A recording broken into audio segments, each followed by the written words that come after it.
man. All right. Oh, dude. Day two. Day two here, ladies and gentlemen. Day two.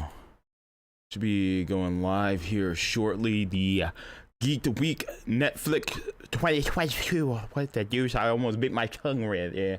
I almost bit my tongue.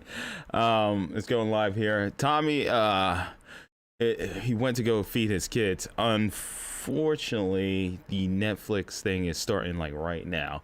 We thought it was going to be starting at 1 p.m. I just looked at the 12:30 p.m. thing there.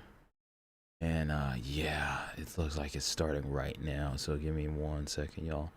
While I get this situated here.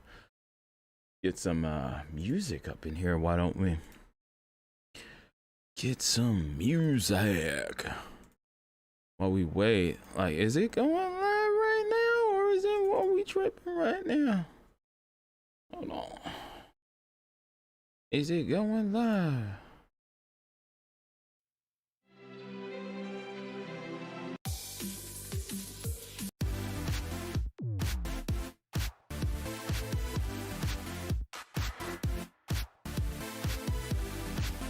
Waiting. Not starting. Yeah, because I could have sworn he said it was going to be at 1 p.m., man. Let me check.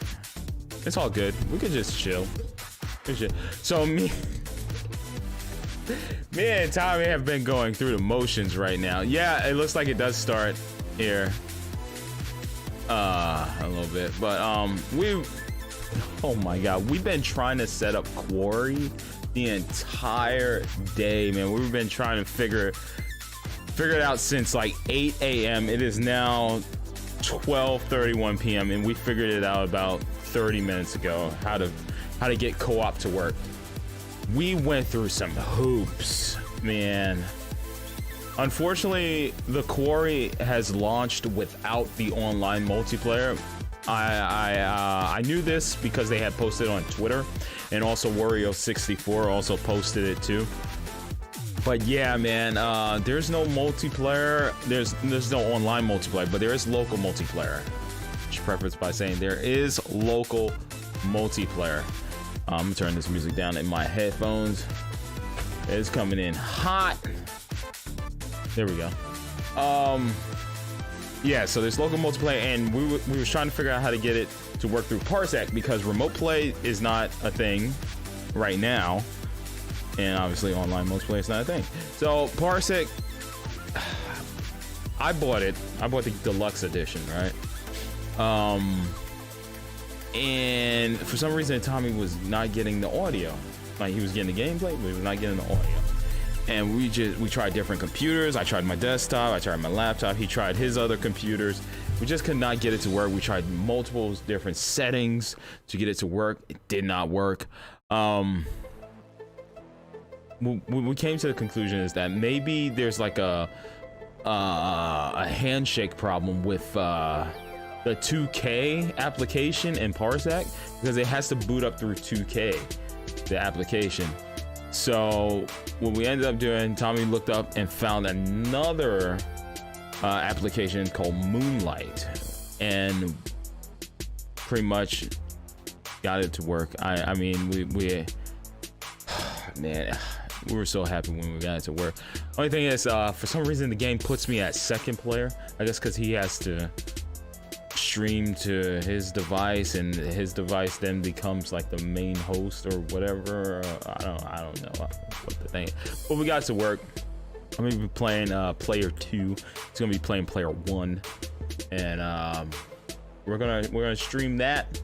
Well, not stream that. I don't know if we should stream it. We probably shouldn't stream it. We'll just record the gameplay, because I don't want to take any chances right now. Maybe we'll stream it. I'll give it a shot. I am doing over 20 on upload, so maybe we can stream it. We'll give it a shot. If the stream is not working properly, then we'll just stop that. But yeah, we got to work through Moonlight, a new application for us, and yeah, it's buttery smooth on both ends, man. Yeah. There was a little thing with the audio, like because my audio is running through the game capture, so we had to disable. We have to keep disabling the NVIDIA HDMI out whenever we boot up the game. We're gonna try to see if we can beat it today. If not, we're gonna continue some other time. But yeah, we got it to work, man. I'm super stoked about that. My my Mario Strikers has not arrived yet. It is in transit, but out for delivery. So hopefully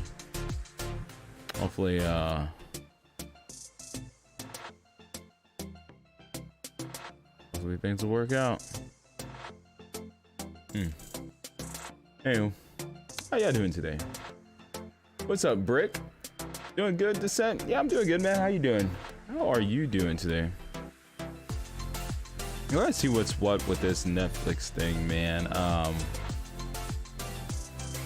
I got a feeling this is gonna be a copyright problem. Let's see. All right, yeah, that's the desktop. For the laptop, there's Moonlight. We still got that set up. What is we got this one. We got the reaction one. Okay. Oh. I'm trying to think if I should like minimize this one. Oh man. Make it full screen, then minimize it. I don't know what type of copyright stuff is gonna happen. If anything, I'll just delete this video. I don't really care. It's not. It's video games related, but it's not really like showing any video games. It's mostly gonna be like shows and stuff. I don't know what this is gonna be. Netflix Geek the Week. We're also watching the. Oh, I was watching RGT. Hold on. We was watching the IGN stuff. All right, well, give me a second, y'all. Well, I guess I could show you guys my process here. Let's get the Quarry game wallpaper. This is how I do everything. All right. Come on, Alpha. Alpha, where you at? No Alpha. All right, we got wallpapers den. I did check GameStop and see if they got a poster for pre-ordering the game. Gotta find a thumbnail. I don't like this one because it's like too much space over here. It's like nothing going on. Like nothing going on over there. So that was wallpapers. Usually I get my wallpapers from Alpha Coders. But they're not popping up here. Oh, here we go. What we got? Boom. We got, man, not many options. Good lord. What I could do is I could zoom in on this, cut the Quarry part out, and drop the logo like on the side or in the center or somewhere. I could probably do that. I don't like all this dead space over here. Make sure my... Okay, we got safe search set to moderate. Oh, I got $2. Where did that come from? Let me just... Quarry. So yeah, I got the deluxe edition, which is this one. You got the black and white filter. Oh, that's a good one. It's not 1920 by 1080. Okay. We could do 1920. What the fuck? Hello. That is not what I typed. Oh, my numlock is in on. Okay. X. Let's see what we got. Paladins. What? All right, so we're just gonna have to make it work. Unfortunately. Ooh, I wonder if they have one on their official website. Let's see. Nope. I miss when websites would have like, hey, download thumbnail. So yeah, this is the one I bought, the deluxe edition. You get the full game, you get the 80 themed characters outfits available post-launch. Instant access to Death Rewind, Gorefest movie mode option, horror history visual filter pack. Oh yeah, I got it on PC. Ah yeah, they do not have any wallpaper. So yeah, it looks like we're dealing with that Wallpapers Den one. All right. I guess we're doing. Oh snap! Oh my hotkeys. There's my alarm. Boom. Yeah, so we're just gonna have to go with that one. All right. So, look, man, I don't have too much space over here on my desk. My keyboard. I moved my keyboard and stuff. All right, game.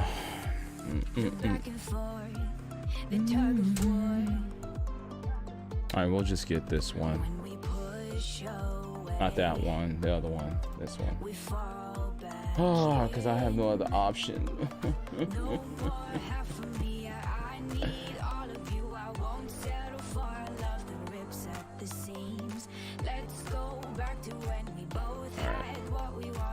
See my library of wallpapers and stuff. This is everything, man. This is most recent stuff. All the other thumbnails and wallpapers and stuff is on the other account. I mean, not other account, but the other hard drive. But yeah, here's like what some of my stuff looks like. It's what your boy does here. Got my banners, logos, and stuff. Can't see all of them though. Because boom, you gotta do that. Pokemon Snap. Oh no, not Pokemon Snap. Check this out. Show y'all what some of my stuff look like. There's a Pokemon Legends Arceus. Boom, you see that? Yeah. Different thumbnails. Also, like for one that we did recently, also have like multiples. I have like 3A, 3B, 3C, 3D of like, oh, I really like this image. Might use that one. Stuff like that. And logo art. Then it's formed and created into that. And we got our templates and whatnot. That's another good one. Horizon. Horizon's a good one. Bunch of different thumbnails there. Got the Frozen Wilds logo. So the E. I always have like backups. Like we got the Lacey Evans one right there. Then we got the nice close-up one. Then there are some that I don't even use. Yeah, like the ones you saw with the Marvel. I'm trying to think which one would I have snipped and didn't use. Maybe a Kenna Bridge of Spirits. Yeah, there are some Kenna Bridge of Spirits ones that I didn't use. Like this one. Then I found that beautiful shot right there. Got this one. I like this one more because it's more emotional. All right, let's create one for the quarry, shall we? All right. All right. Okay. Oh my God, it's 30. Oh wow, did not know that. Okay, the quarry. BG. BG stands for background. That's my same background. I just want to see my process. Well, first we need a. Let's see if we get lucky and get a quarry logo, game logo. Let's see if anybody has a PNG. Oops.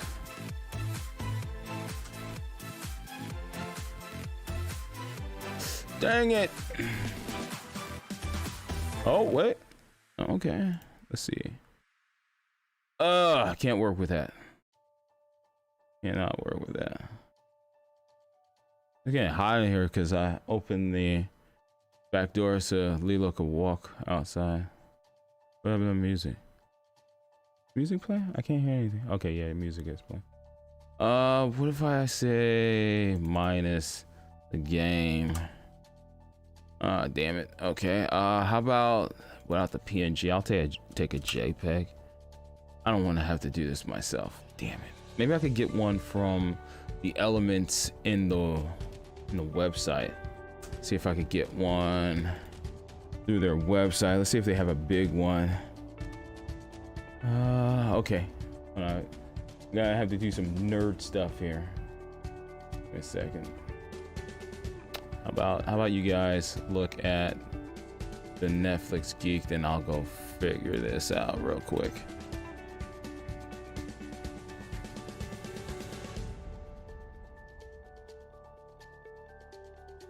See if I could. It looks like they're using a. Yeah, they're using a freaking. It is a PNG, but it's an entire image. Look. Yeah, I thought it was just gonna be the logo, but no, it's the entire freaking image. Maybe I could stretch it in a way. Probably like cut this section out down here, just have the top section, but expand it through GIMP. All right, so I'll just do that because can't work with that. All right, Deadly Note, what's up? It's not long. Yo, do you react to music? No, I don't. I like music though. I don't react to it. All right, we got open. Yep.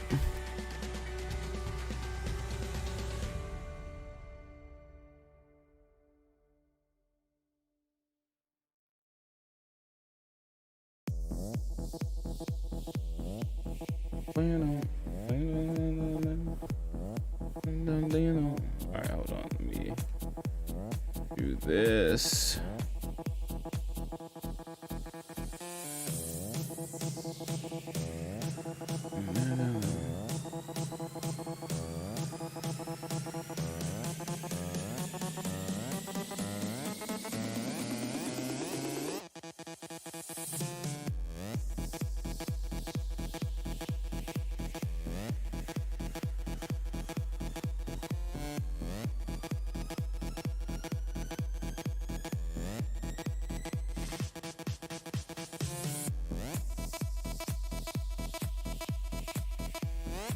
Yeah, I thought it was about to start. A lot of us thought it was about to start, but it was just like a pre-show thing, man.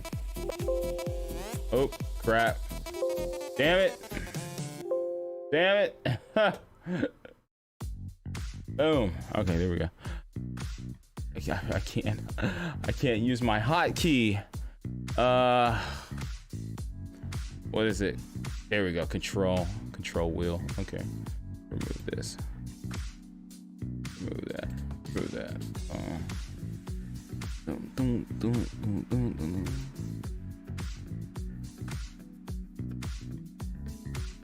We're waiting for the Netflix thing to start. I thought it was gonna start already, but it didn't start.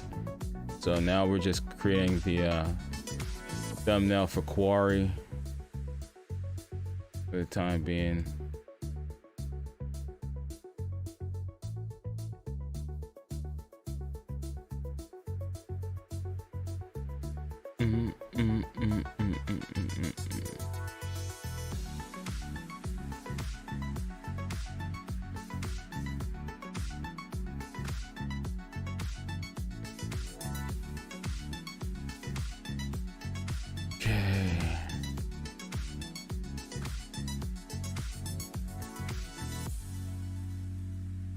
How do I do this? How are we gonna do this? It would have been nice to have the logo. I could stretch it in the way or work. This file is gonna be, the image is gonna be big, isn't it? All right.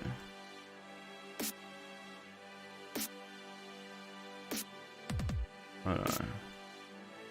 Whoa. Done.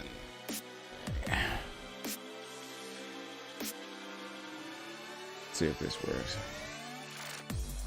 Yeah, I knew it. I knew it was gonna be like ginormous. could just crop them out.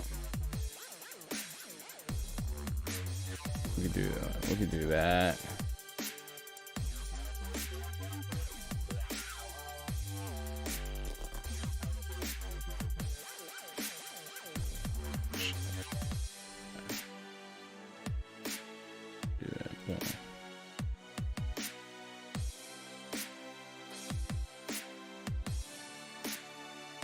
That's my alarm. Boom. Let me know that the Game Awards is the Game Awards, the Summer Games Fest is about to start. I like that. That's fine. That works. I mean, you can't see them down there, but it kind of works. I like it. That's decent. We'll work with it. I'll be able to do like custom ones once we actually start playing. Ow! Smacked myself with the mic. All right, file. Export.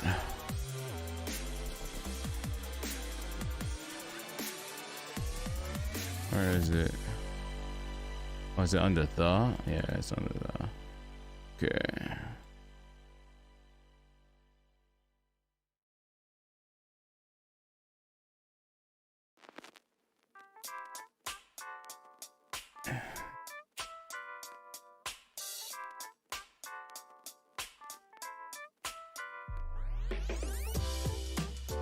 File too big for YouTube.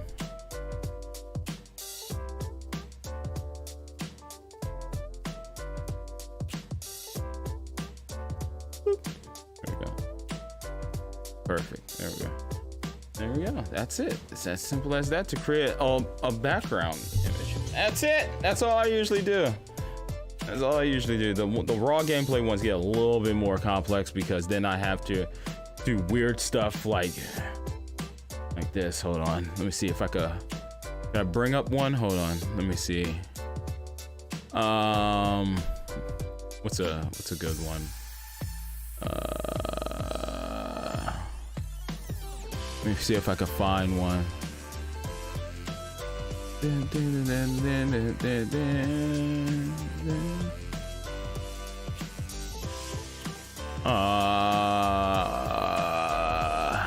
Oh, here's the easy one.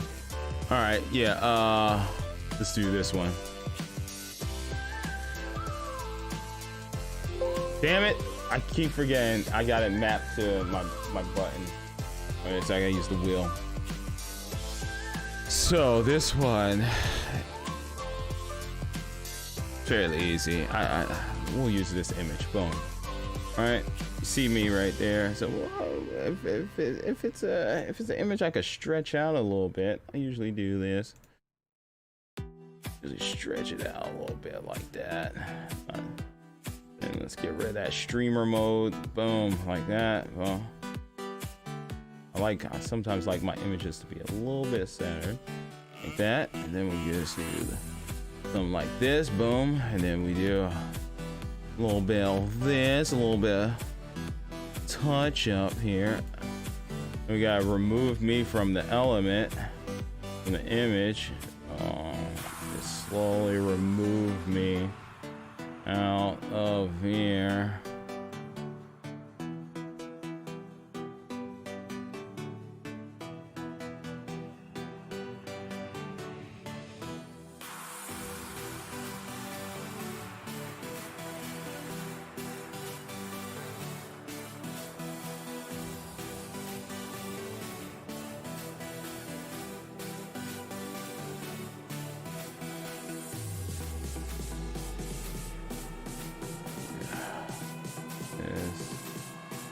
Some of that, like that.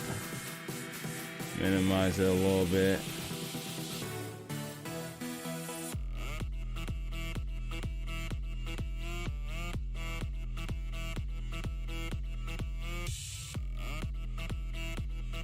And then it looks like it's a part of the actual image. Boom.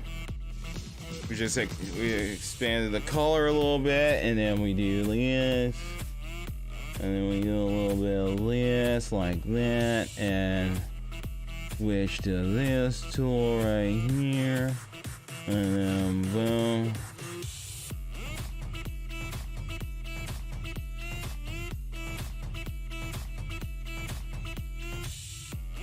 Not what I wanted. Not what I wanted. Not what I want. That's not what I want. Boom. Hit it? No. Bigger.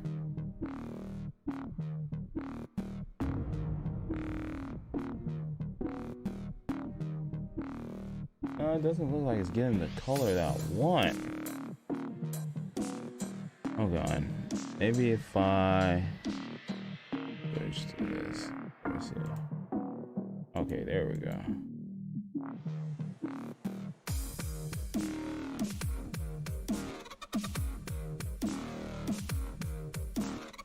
There we go.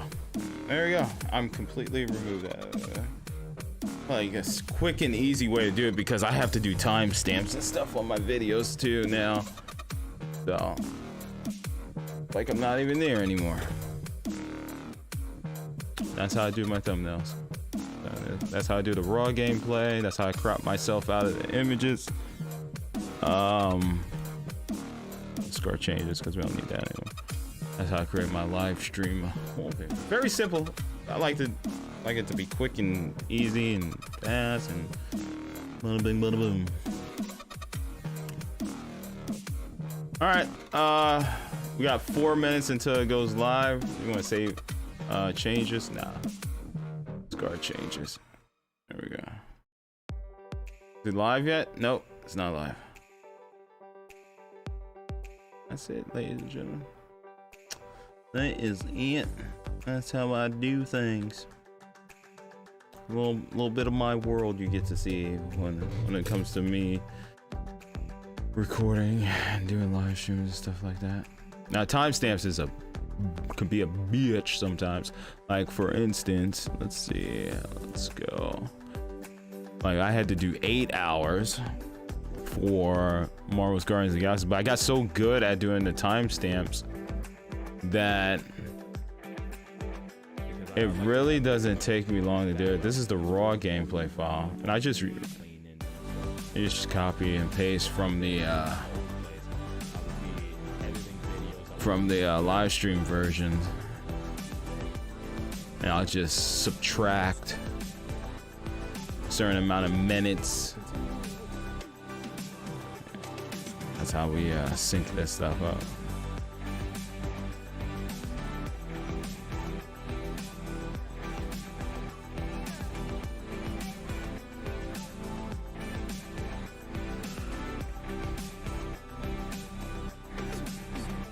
Oh, we got timestamps.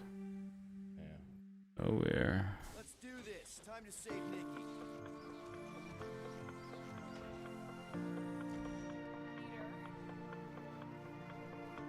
Hmm. 2 minutes.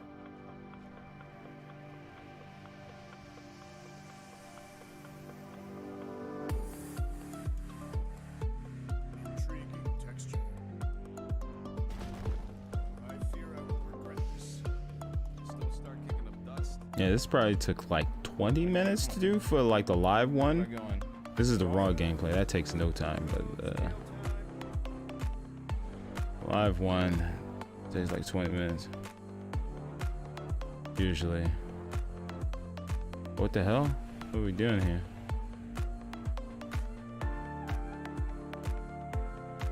Masters of the Universe. Masters of the Universe. What?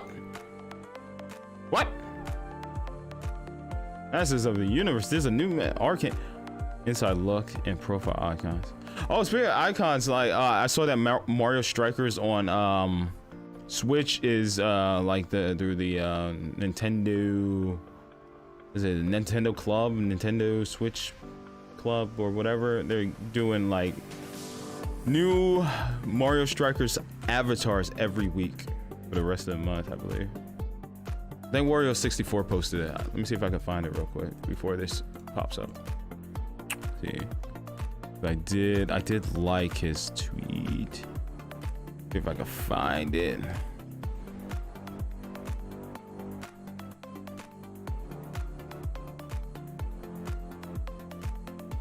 No, I don't don't think I can find it. Oh no. Oh, maybe I retweeted it. Oh god. Oh god. It was about to start here. Damn it.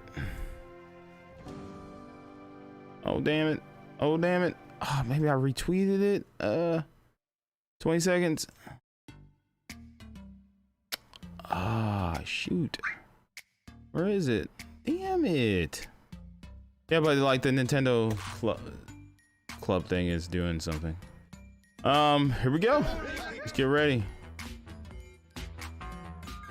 Do this.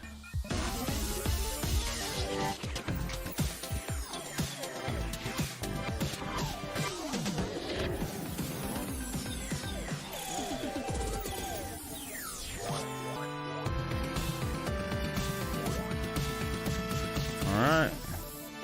Each week.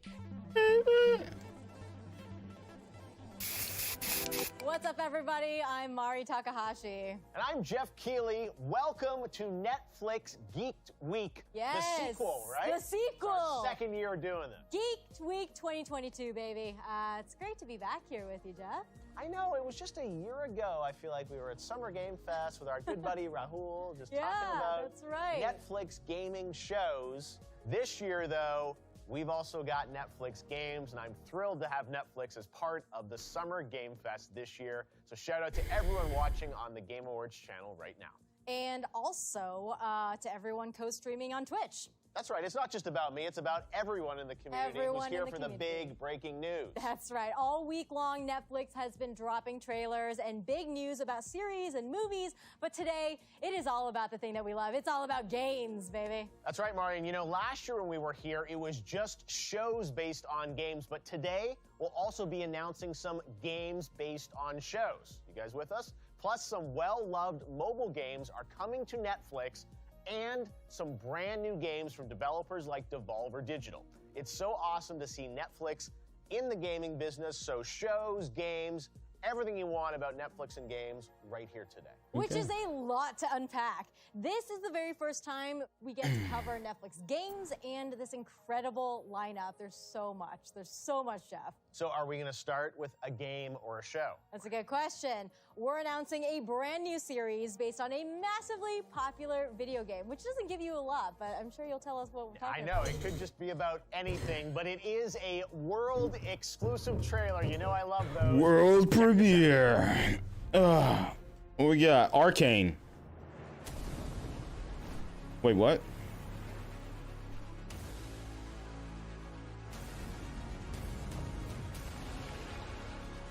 What is this?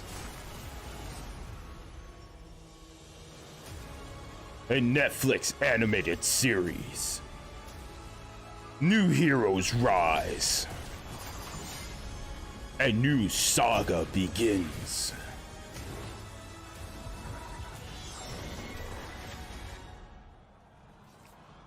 We're in. Oh my god, we are in. Ah. Dragon Age Absolution. Boom. Dragon Age Absolution. This is exciting because everyone's been awaiting the next Dragon Age game. I think we announced it at the Game Awards like 3-4 years ago. And while we wait for the game, now we get an incredible new show, and it looks amazing. I'm curious about how it fits together, but it's called Dragon Age Absolution. Yeah, I played Inquisition, and I remember, there's so much lore when it comes to Dragon Age, right? And so I'm really excited where, like you said, where we're going to be plopped in and how all of that lore is going to be kind of spoon-fed to me, because I feel like it's just the best pieces of it, and we're going to get all of it. And it's been, I think, quite a while since we've had new Dragon Age lore. It's been a long time since we've had a game, even though one is in development, so it's great that we're getting this ahead of, I think, the game even. With dragons and elves and mages and Hunari, and it's really cool to expand on the Dragon Age series. Absolutely, and it looks great. That was a nice surprise. I didn't even know that was coming, so great news. And that's not all. Here's a closer look at the brand new poster for the show that we're here on Geek Week. Check it out. Oh, let's see. Who Whoa! I know. Yeah. That's what's cool. Wait, is I love now that the game companies and Netflix, everyone are thinking about this stuff holistically.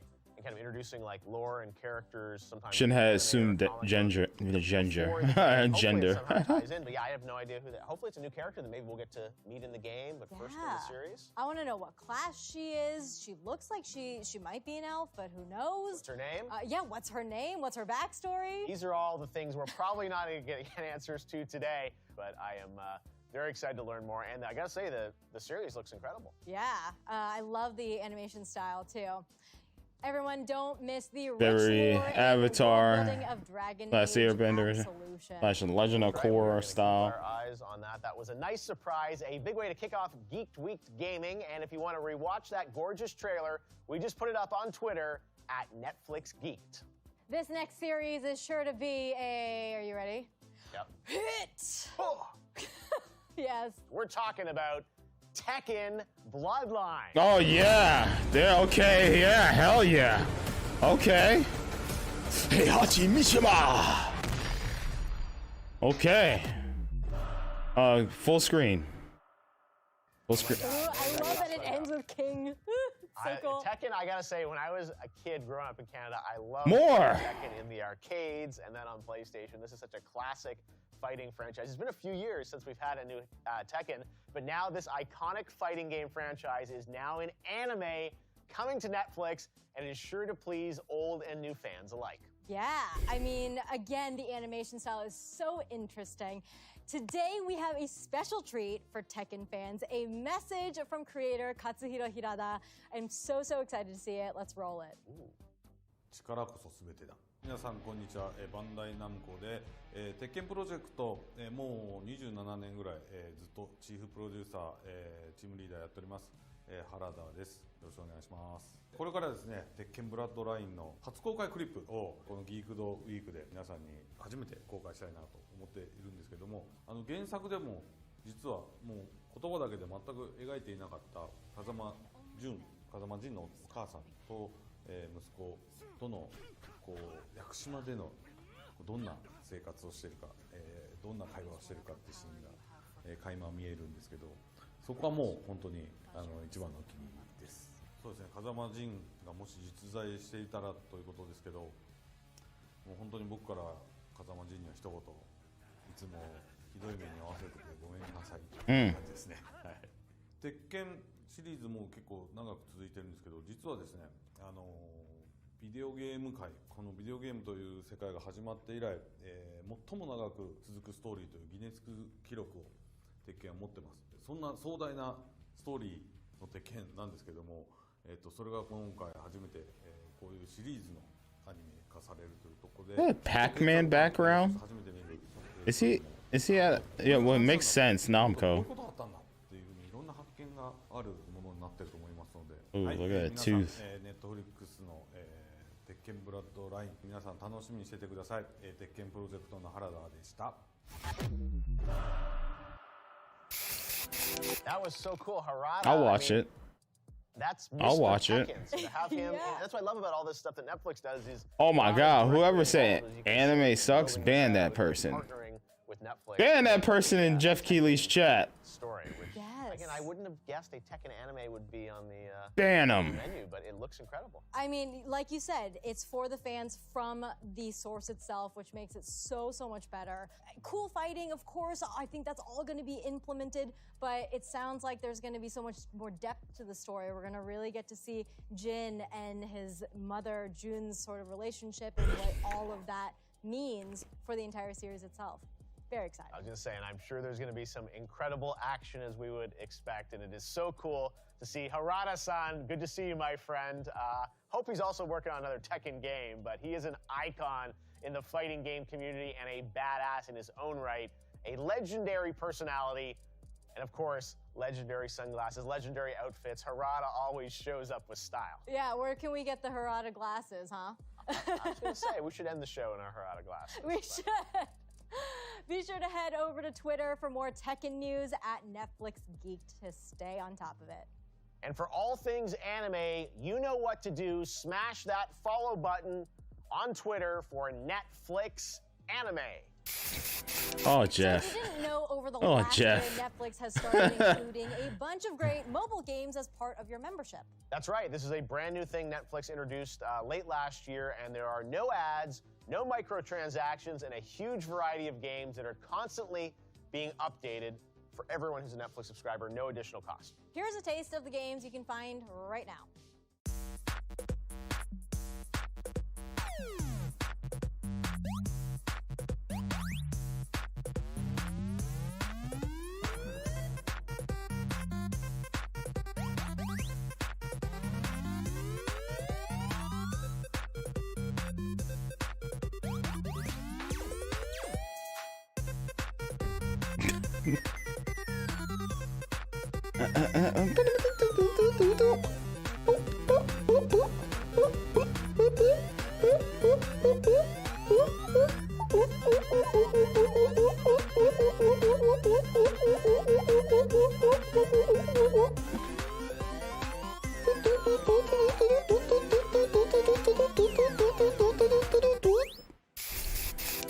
I want that as my theme song. I love that It's so music. good.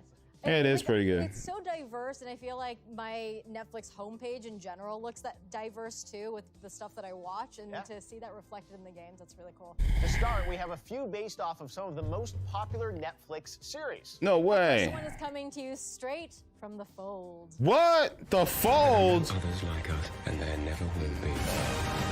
Oh. Ah. All you have to play.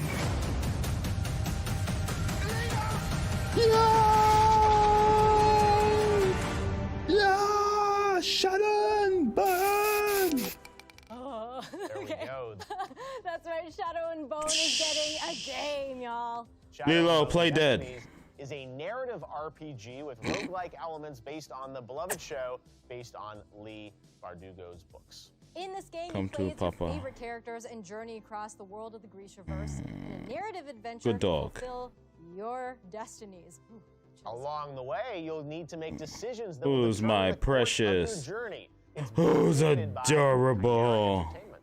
And we actually Oh, found out you Monday are that production so has officially wrapped on season 2 of the show. Who's a good boy? Shadow and Bone fans, Who's a good you're boy? doing good this year. Whether Who's you're a good boy? Darkalina Stan or at Melina Supremacy, whatever that means, be sure to follow Netflix. Whatever that on means. Instagram. Okay, so Whatever Jeff, that means, Jeff. Oh, God. There's a wide variety of games on Netflix, which is true. And I got to look at your second game today, and yeah, I think this is exactly for you.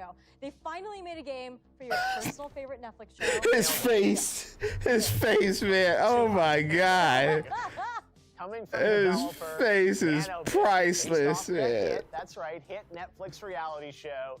It is, you're right, Mari, Too Hot to Handle the game. See, finally, Jeff, they've been listening to you. The Twitch chat, I'm sure, is just, I can't even imagine what's going off now in the chat, guys. But here Jeff we was go. probably Too like, Hot how to much do Handle. I This get is actually a paid real game. for doing It is this? coming to Netflix. On day That's 2? right, What? and just like Too Hot Wow, to that Handle, much? the series, Okay, expect the game to okay. feature lots of I'll do it. innuendos Let's and do it. fun plot twists, and of course, romance. I'm just mesmerized watching the dialogue go off here. Select your outfit. Oh my God. Uh-huh. The game follows the TV show rules, and the player's goal is to Road find the Rules best player by Challenge? going through episodes and making their own decisions. Basically, their own season. How fun is that? Yeah, she's talking about how she sells real estate. I'm reading all the dialogue. Real world road rules She challenge? blushes. How about you, Gorgeous? I didn't catch your name.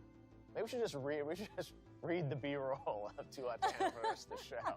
Anyways, I'm definitely not getting the prize money, I don't think, but I'll try. Yeah, again, out of all the games that are going to be announced today, I will tell you, walking in this door this morning, I did not expect to see a Too Hot to Handle game. All right, well, the show is absolutely insane. Oh, that's an actual If you wanna show? Dive in while you wait for the game. Too Hot to Handle is on I Netflix, watch the first Hulu. 3 seasons right now.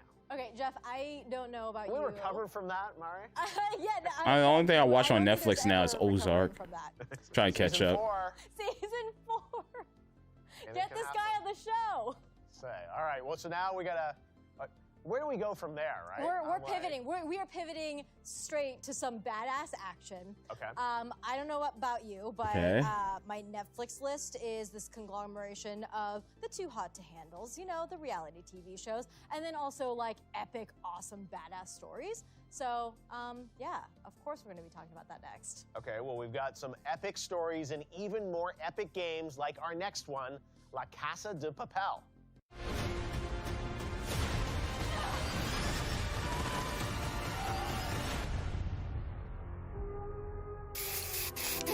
This show is a global phenomenon, and now Netflix has partnered with the developer Killisoft to put you behind the mask. Ooh, intriguing. This is an adventure game featuring an original standalone story set in the La Casa de Papel universe. I've seen that mask Cool before. cel-shaded look. I wasn't expecting that. Yeah. Neat. Are you ready to sneak Based by off a cameras, TV show? crawl through vents, You gotta watch hack that. security Gotta watch that systems, show, and huh? silently knock out your enemies to pull Yeah, out that's the my world's list. biggest- Metal Gear Papel, right? Yeah, that's right.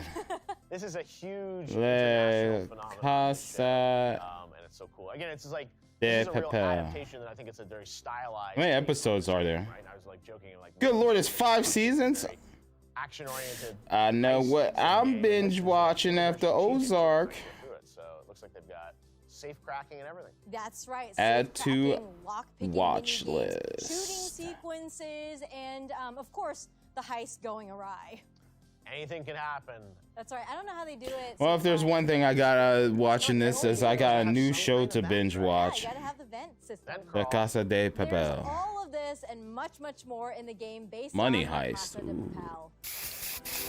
Now, Papel. speaking of classic Netflix shows over the past few years, Witcher. we all remember Castlevania. when Queen's Gambit inspired Aww. chess revolution. That's right. Everyone was watching that show, and then everyone was playing chess. Chess isn't always competitive. Chess can also be beautiful. Beautiful. Now you can enter Beth Harmon's world because there's a new game coming out from developer Ripstone, inspired by the Queen's Gambit. Oh, no way. That's right. Wow. It's not just a chess board. We have the first ever look at the trailer for the game. Let's check it out. Whoa. This game. Do they get all Hikaru no Go with it? Do they be like, You can play competitors online, like we just mentioned, or you can pieces. play against characters from the series. Unlock your inner mind? Online, Game of chess. You can learn chess with Mr. Scheibel. compete Sound with effects Borgov, or for epic challenge Beth moments. to matches. Speaking of lovely locations, in the park. Lovely. Yeah. Let's take a look at all these locations. Oh my god. You can play in Beth's house. Okay, as all right. Rose. Okay. Of course, yeah. Beth's Alright. house. That's the way to do it. Also, apparently you can go to the orphanage where Beth learned how to play chess. Oh, And wow. how about Las Vegas? Because that's where Maybe my she brother played a little bit of ultimately chess in faced her Intex too. I best. was like, oh, I kind of like this. Sure. Yeah, Never and really got plus, into there's chess. Tons of puzzles and challenges to keep your skills. What I learned Checkmate. from Check it, it out. I If you want more really info enjoyed on how as to I play was the slowly Queen's learning the Gambit, game. Check out you know. Netflix Geeked on Instagram. Oh, I'm excited for this. Who's your next good one. Oh my boy? God! Last year we had so much fun talking about Steak? this, and Yes. now it's back. Steak? for another That's season. right. Next up, we have a Steak? show based on a Good game, boy. based on some old-timey cartoons, boy. if that gives you a little bit of a hint. And it's a knockout. Yeah. Oh. We're looking for fun. Got the heebie-jeebies. I binge watched this. It's okay. It was okay. I was a little upset that each episode was like 10 minutes long. It felt like I was watching half of a Powerpuff Girls This is episode honestly one of my or something favorite like that. shows. Yes. Yeah. Netflix. I love the game. The No, new, know how like Netflix some Plus cartoons like subscription Dexter's for Laboratory or Johnny Bravo would have like Summer Game Fest for that, but this show Chapter so fun because 1, the characters Johnny actually have Bravo voices, goes get a always haircut, getting and plugged then in into next trouble, and it's just have so like a delightful in between snackable episodes or like 10 a minutes commercial long. break, and then next part will be Johnny Bravo learns how to drive or something like that. You get like 2 episodes in one.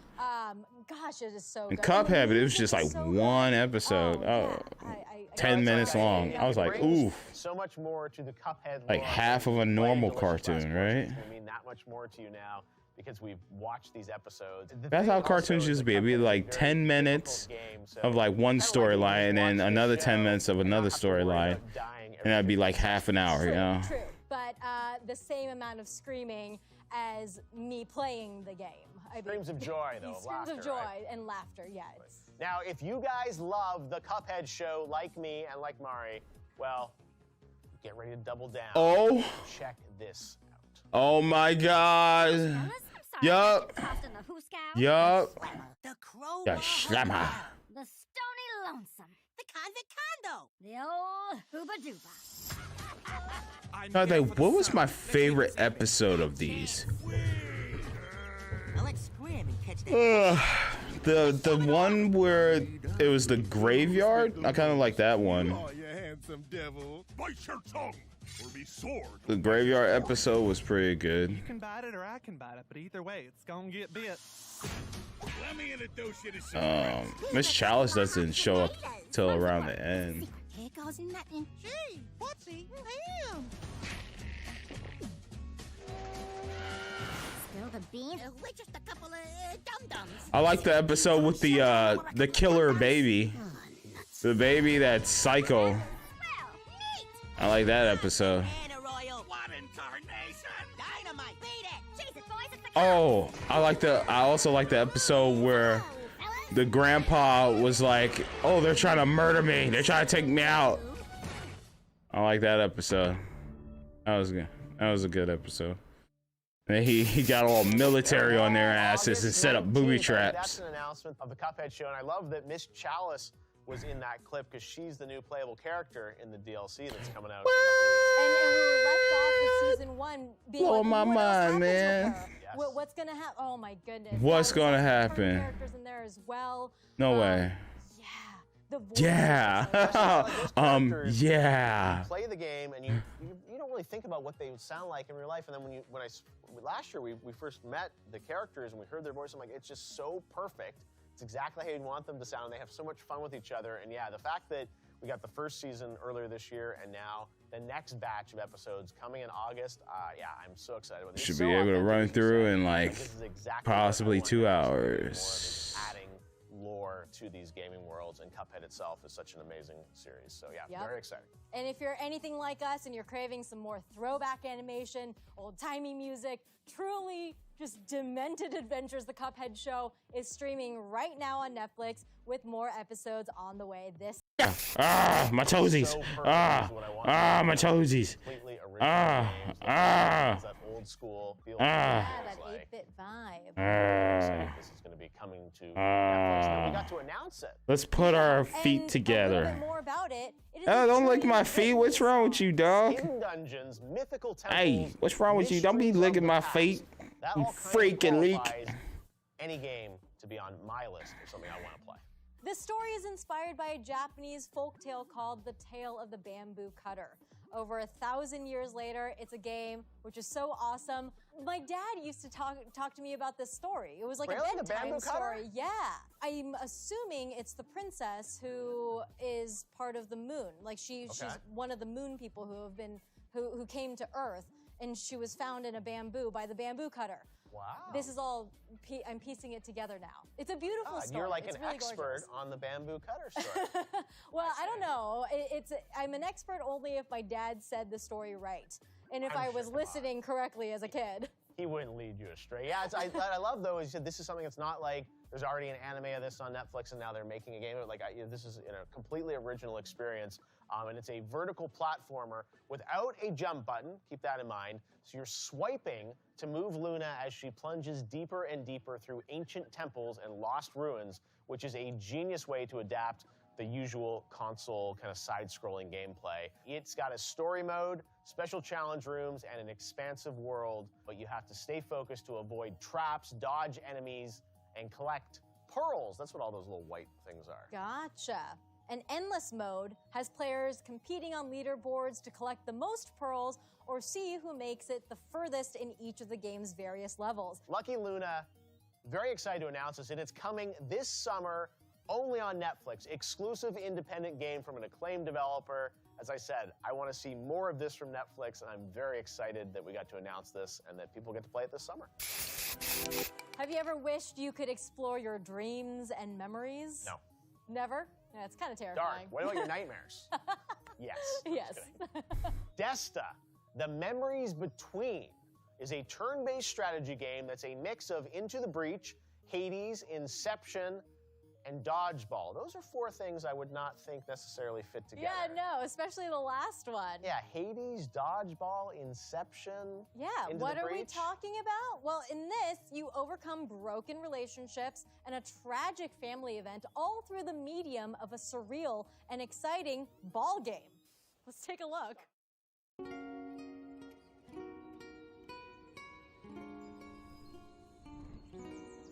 Since I've been home, I've had such vivid dreams. Memories of people and places I've struggled to return to. I'm searching every night, trying to understand. Those words left unsaid stand in my way. But I think I found a way through. Let's see how far it takes us.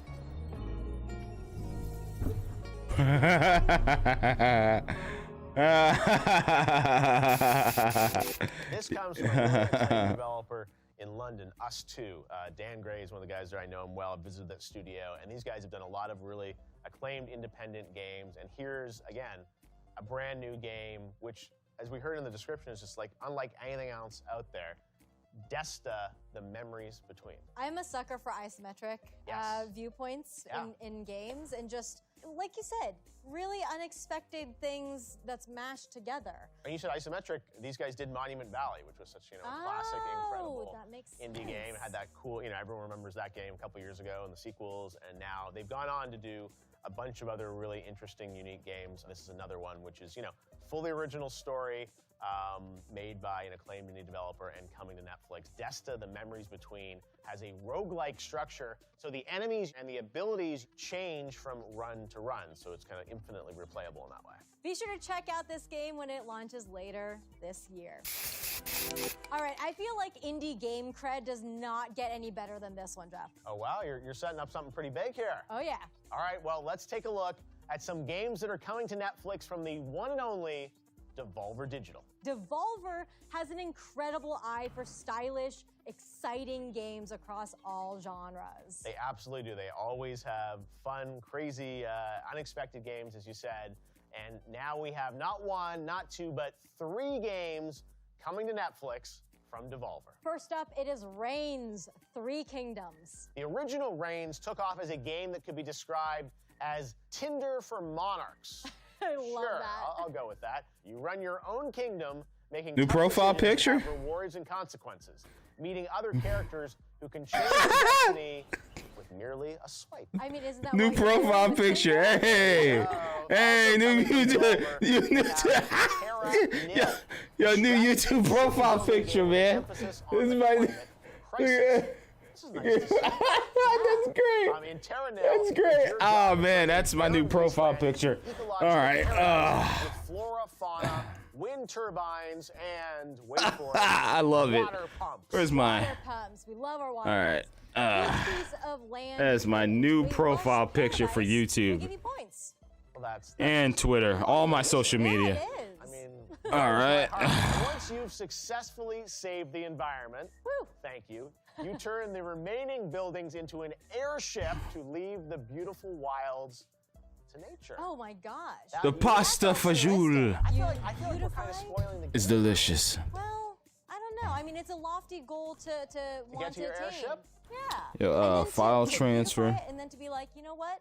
Better off without When me. you say airship, do you think that's like a big blimp that you get to take off? Did that save to my SD card? Spaceship, like a SpaceX rocket? Probably more that, and it's probably not steampunky if we've got wind turbines and things like this. True. See, these are all the things we're going to have to find out in Terra Nil. And then finally, from the creator of the award-winning Downwell, it's Poinpy. Poinpy. This is I think this might be my favorite name for a video game. There it is. So far. Poinpy. Poinpy. Is it this one? Oh. Poinpy. Everyone in chat right now. Poinpy. Hashtag Poinpy. That's a good one. That's a good one. That's a good one. Copy. Beast. Yes, the blue beast. Paste the photos. That's all coming in Poinpy. We have the first official look at Poinpy. Big exclusive for you. Let's check it out. The beast. Is Poinpy Publish. Is Poinpy the character, do we think? I think Poinpy I changed my picture, my YouTube picture. Hold on. Oh, a species? You look at that. Hold on, let me see. Are they all Alright, go to my channel. Plural of a point? I feel like Poinpy must be. Hey, look at that. It's got a hat and stuff, you know? That's great. It's an established that person knows it. Individualized, that's Poinpy. There's only one Poinpy There's in only the one world. Poinpy, or is it? Yeah. Many Poinpy. It's Feed the beast, though. I'm gonna show y'all. Most pet owners would be like, yeah, need to feed the beast. There's a lot of Poinpy. We need the Poinpy wiki. Can someone start that up right now? Hey, there we go. I can tell you, this game, I'm sure, is going to be very addictive. The more you play, you keep going higher and higher up in the world. Add, the game, of course, gets harder and harder. Yeah, bouncing display, all over the place, grabbing fruit for Dell the beast monitor across randomly generated areas filled with creatures and special abilities, plus puzzle mode and endless mode, and even more. It looks absolutely great, though, and tons of fun. And here's the big announcement. Drum roll, please. Properties. Poinpy is available right now. That's right. Boom. Surprise. Look at that. I changed my profile picture. Netflix members Look around at the world can play today. Just open up your Netflix app on your That's phone great. and search for Poinpy. That's great, to download man. it Look at and that. Play it right now. The summer Look game at that. Poinpy. Download and play now. That's so fun. And that's I what love it. about, you know, I love Netflix it. is this stuff is launching all the time. I love The it. game's Now I gotta go awesome. change all my social medias. Yep, that's right. I go change it. I got all right. Twitter. Oh, well, I guess it's just Twitter because I don't use Twitch anymore. That's a massive understatement. Jeff, you've been to the internet. It's been a while right? since I changed my Twitter profile pic. So that was actually in Germany. edit profile pic. Boom. Twitter. Oh no, I have to do it from my other computer. I can't do it from this one. Up in Seattle, and Because I have the picture on there. Such a sensation. I love, I mean, all the amazing teams that have come a part of it. And even last year, we had a couple of Dota teams that were nominated at the Game Awards from Ukraine, of all places. It's a truly global game, and such a phenomenon. Valve's done an amazing job with it. So exciting being in an esports arena. Absolutely. My goodness. Yeah, and Dota, you know, people love the lore and the characters, and the game has an absolutely massive fan base. And the lore has been brought to life in the original series, Dota Dragon's Blood. Free yourself. Your time. There we go. Save. Hey, there we go. Nice. I love it. I love it. The first season came out a little while ago, and Dota fans were eating good. And I understand we have something special for the Dota fans right now.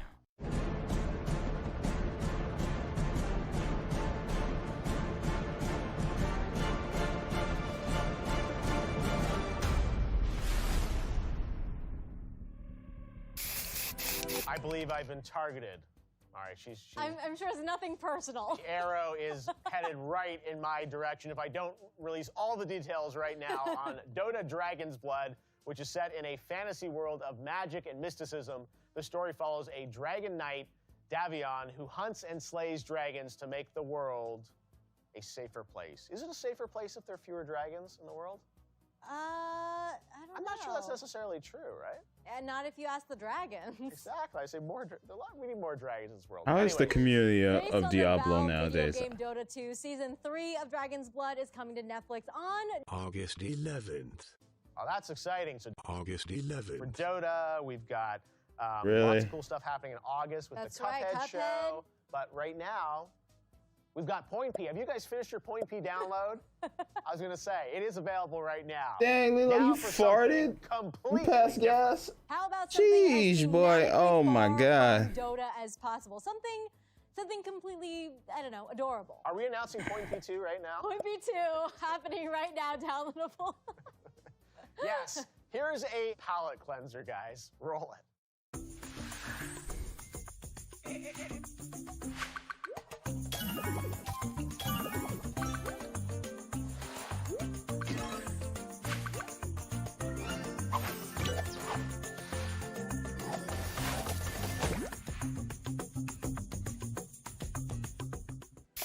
I forgot there was a You know, I Netflix have to admit games. something.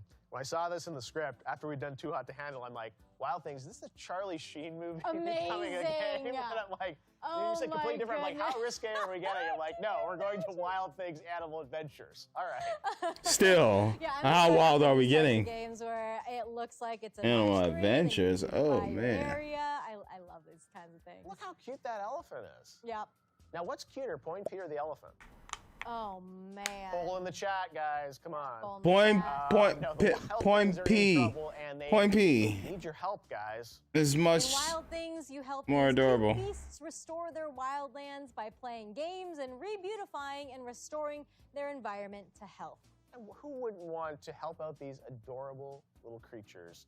Help them save all kinds of places. Lush forests, tropical islands, and icy terrains, and they need your help very soon. Very soon, yeah, because you can download Wild Things on Netflix later The this month. delivery. Calendar. Should we put a I was going to say, calendar out? Point P today, Very later this month, Wild Things, Yep. Very soon. Yoda, August, Cuphead. Oh man, And who knows what's this beyond is. that. All right, next up, an We're animated still series going. based on an This is over an absolute hour. gaming icon. That's right. We're talking about Sonic Prime, and we've got some very exciting news from some of Sonic's I didn't watch the friends. Sonic Let's event. Check it out. I should have. I didn't. I was told that I shouldn't watch it if I'm a Sonic fan. So, Sorry, Big. Sorry, Froggy. Can't chat. Gotta go help our friends. Big the cat. Hey. I know what you're thinking. I'm good. And powerful, apparently. Jealous? I'm so jealous. Sonic has had a big year. He's got a schedule. He's got no time for anyone. I mean, gotta run. how could you have time when you've got the movie? Tommy says the this game, shit's a Frontiers is snooze coming out fest. later this year. IGN was Now, way Agent on the better. phone. Sonic Prime. I mean, Sonic's Oh yeah, Tommy's not even here. I gotta take him out of the Absolutely. title. Sonic Prime is thumbnail. the hedgehog Not even we here. know and love until an incredible He's not twist even here. thrusts Sonic into a new adventure. The new series features a reinvented It's just cast me, and Sonic like myself, we've never and seen I him before, in a with phone, the which fate I'm of taking the multiverse videos and resting pictures of in myself. This time, Sonic's adventure Oh isn't just my a race to save the God. universe from Dr. Eggman. It's a race to save dun, dun, dun, his friends. Honestly, I think Sonic's kind of taking his friends for granted, if I have to be honest with you. Ooh, that's a hot topic. I mean, how could you take Big the Cat or Froggy for granted? I mean, come on, Sonic. We're getting into Froggy. Wow. We're getting deep into Sonic. Oh. All right. Well, we're going to find out what happens to Sonic, Froggy, and all his other friends when Sonic Prime debuts only on Netflix. Okay, so back to the games. We debuted. Wait, there were Sonic games? based on Netflix shows. Saw some fresh ideas from brilliant indie studios. I mean, what's next, Jeff? I think we're going to take a look at a few games you may recognize that are making their mobile debut only Where are on these Netflix. games First you up speak here of? is Raji, an ancient epic. In this Oh, game, I you heard play of young Raji. chosen by the gods to stand against a demonic invasion. Wasn't Your there destiny wasn't there to rescue her another younger Raji brother game? And face the demon lord. Is this a Everyone say it new together with Raji? me. Mahabalasura. Oh. Yeah. See? That's the toughest word of the show, guys.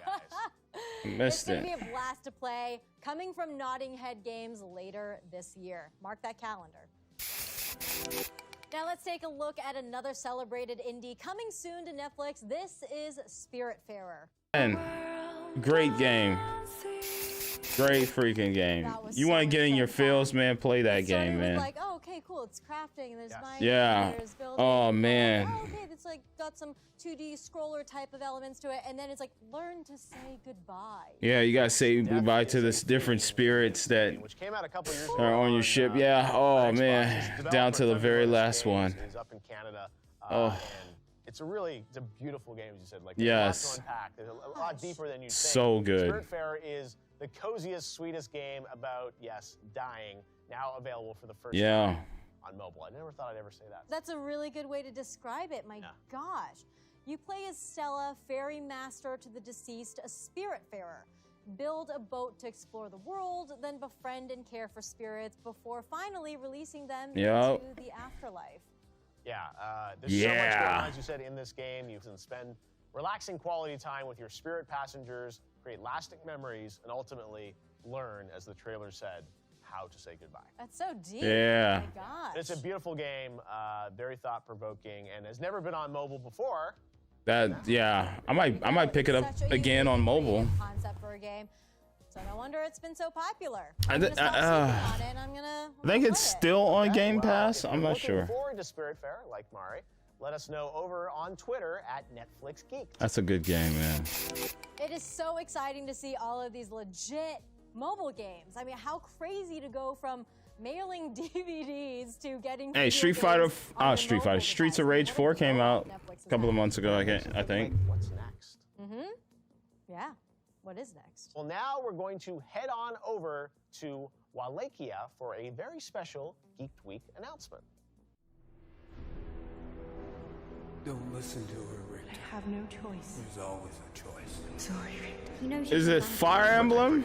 I'm so sorry. So part of you has died. We're looking for someone called Belmont. Oh, Castlevania.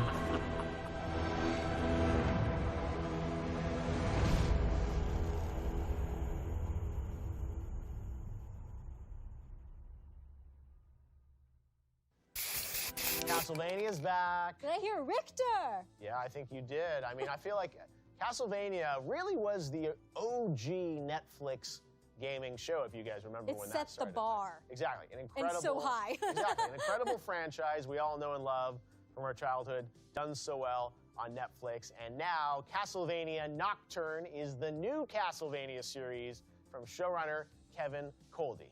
It'll focus on Richter Belmont, a descendant of Trevor and Sypha and Maria Renard during the French Revolution. Castlevania Nocturne is currently in production, but be sure to get all the latest updates on that new series right over on Twitter at Netflix Geeked. My gosh, we're good. Simpatico. All right. We have covered so much today, Mari. Does that mean we're like at the end of the show? I don't know. Don't say it's so, Point P. I was going to say, there may be a Point B surprise. Right? Yeah, there's a ton more coming, though, actually. That's right. Hard to believe, but by the end of this year, there will be over 50 different Netflix games. So many games. I mean, games on top of games on top of games. It is so exciting. And here's a taste of everything else coming our way.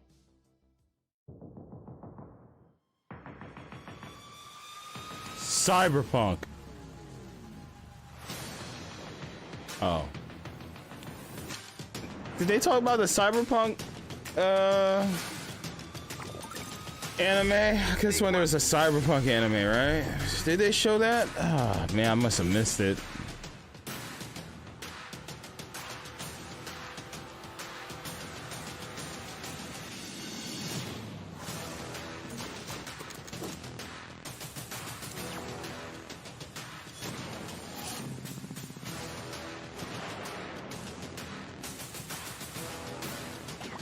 I watched Tekken.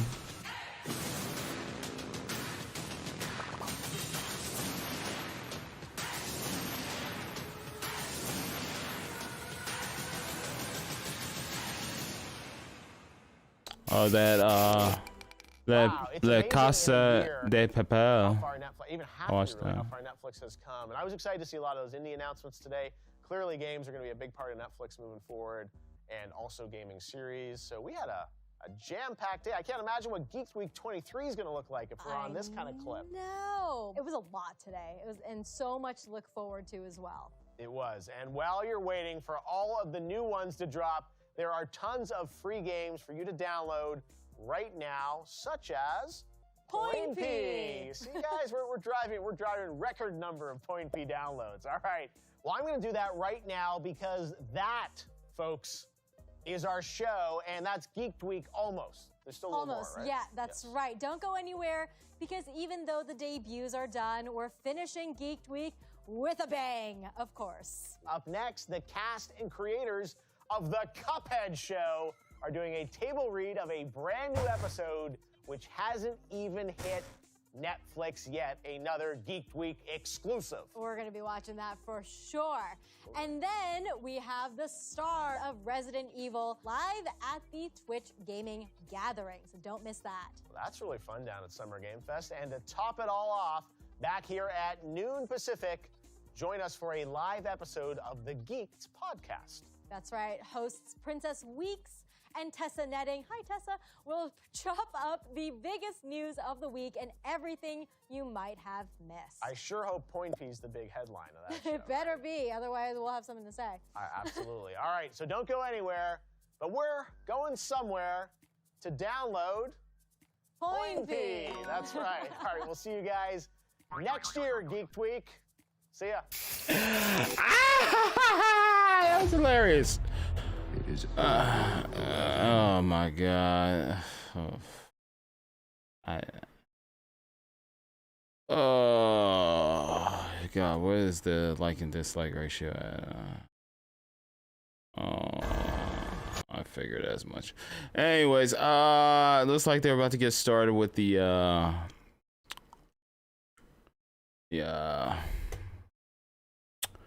Epic Game Showcase. Says 1:45 p.m. Oh man, that was a doozy. Yep. Man, I still got the other chat up. That was something. That was something, right? Do I still have the other chat up?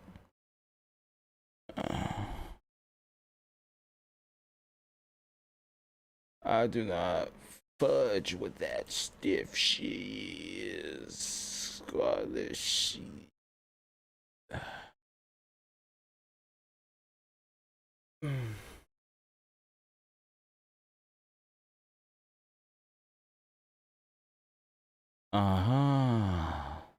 Oh, properties.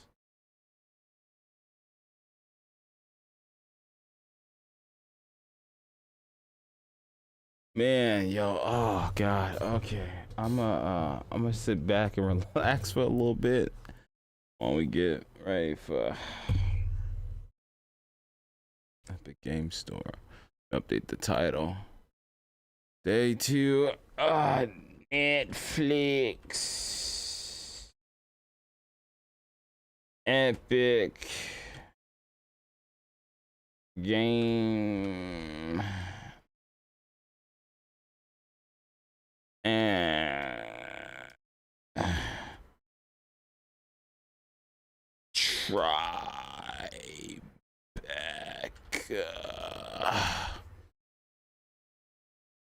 Save. Alright, man. Music. Power.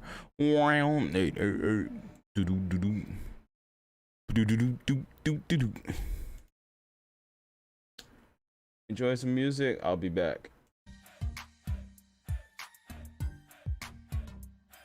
Start that over.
I'll be back. Oh.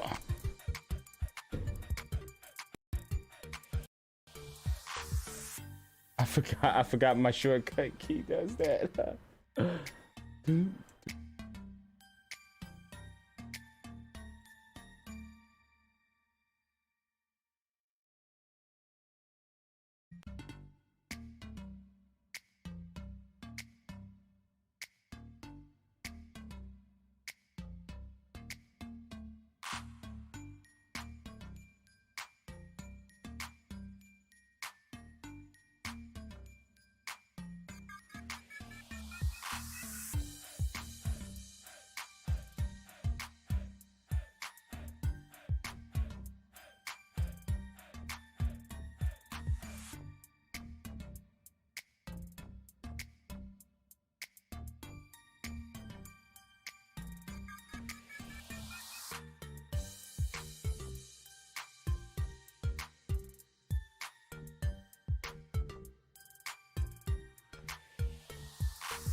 Games Store PC exclusive, dropping in 2023. Wishlist today to stay up to date on this exciting... Wait, it's live?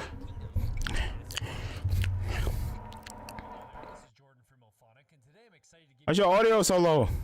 One of our ghost types in Ghostbusters. Oh my god. Along with the main Oh my god. of ghost types, Oh guys, I got you. several variants which further mix up gameplay with unique abilities. Picking the variant that suits your gameplay is crucial to effectively haunting any building. Oh my god. Down a massive puddle of sludge to slow and Oh my god. its vicinity. What the hell is up with your audio, man? Torpedo has some serious range and knockback power. There we go. Brainy conjures and throws a massive glob, There we which can go. be held for longer periods, producing more powerful results. Slimer's noxious belch hurls a massive amount of slime forward. Oh, this is the coating victim Ghostbusters with a game. powerful stream. Last Oh, but not shoot. least, there's the Ectoplast ultimate ability. Oh, Slime man. Beam. Flailing massive amounts of slime out I woke around up you is just a in great way to time. get yourself All right. out of numerous sticky situations. I hope you enjoyed this quick look at the Ectoplast. What, that's it? Keep an eye out for more to be reviewed. I just got here though. As we approach our Q4 launch. That's it? What? Epic Mega Sale is going on right now. You can find huge discounts on PC Don't forget games your across the 25% Epic off Games coupon. Store, and claim a free game during each week of the sale. This week's free game is Maneater. Head over to the store right now to claim it for yourself and check out some of the great deals.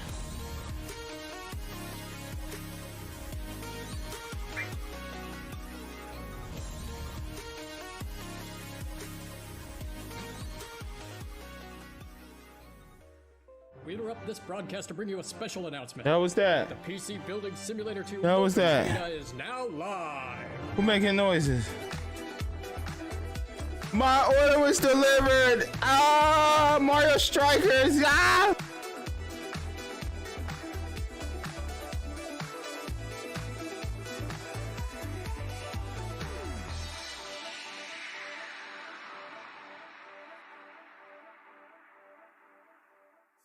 What do a gunslinging space frog and a sword-wielding robot have in common? Saving the universe, that's what! Up next, we're taking a look at Shoulders of Giants.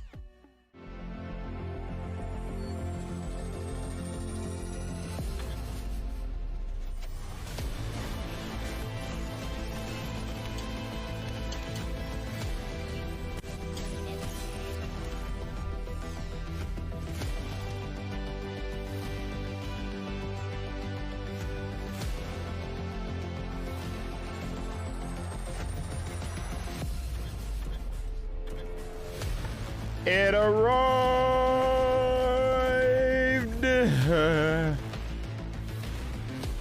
My Mario Strikers and my decals. Shoulders of Giants is an Epic Games Oh, Store I was about to say, I know it's not these little tiny things. I was like, is that my decals? Or those little things right there? But then I turned it around. Today. And there they are. Oh, hell yeah, man. My Mario Strikers arrived with the decals. That is going on the laptop here. Gotta add to my laptop. Hell yeah, dude. Oh, and my game, of course. Hey, hey, got my decals. Wow, that's not bad. 2 p.m.? That's not bad. Hey everyone, in Chia you can take control of any object. Dang, man. Mint. It's called soul jumping. Mint. It's up to you to use it to your advantage. Let me take some for pictures. inspiration. Post it on the enemy encounters. Here's some new gameplay footage from on the Chia community from feed. early 2023.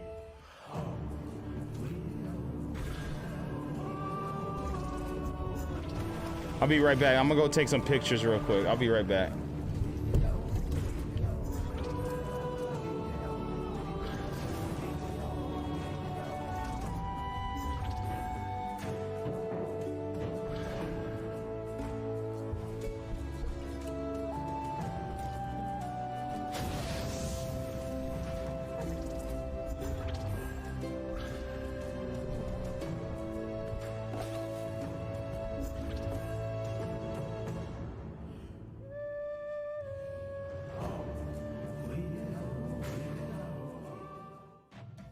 You know, we had a lot of great games launch on the store recently. Let's take a look back at some highlights and get updates on a few player favorites along the way. This is In Case You Missed It. That beat that just won't let go. Ain't fake it legit. Get moving, can't sit. Get up to get down solo. Give a good vibe, get one back. Give a good vibe, get one back. Give a good vibe, get one back. Hey, hey, let's go back. Hear me coming. Sweating nothing. Hold on tight, we going. Round, round, round. Easy living. Hear me singing. Hold on tight, we going. Round, round, round, yeah.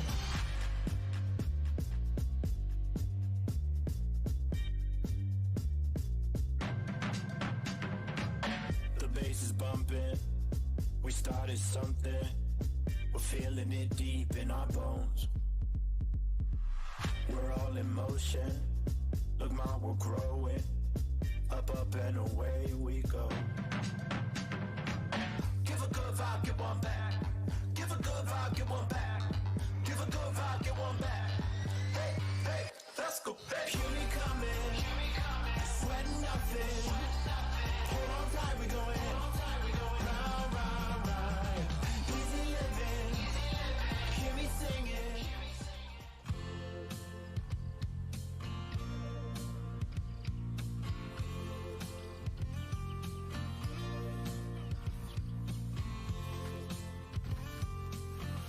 Hey, there's one over here. The sun is high in the sky. Green fields keep rolling, oh, they keep on rolling by. I'm leaving tonight. I'm going home to a place where I belong. Oh, I'm leaving. I'm going home. I'm going home to San Angora. I'm leaving. I'm going home. I'm going home to San Angora. I'm leaving. I'm going home. I'm going home to San Angora. I'm leaving. I'm going home. I'm going home to San Angora.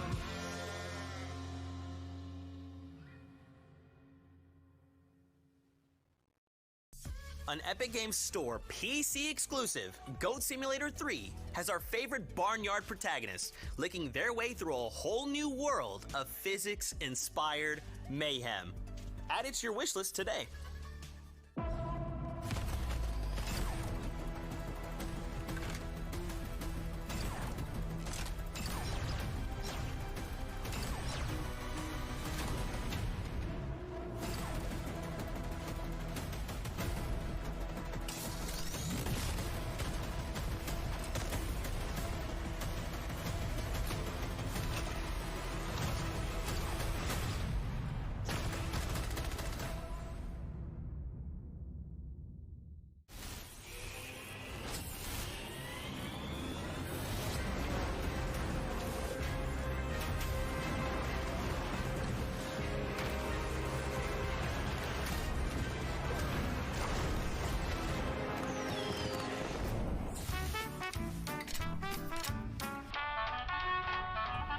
What did I miss?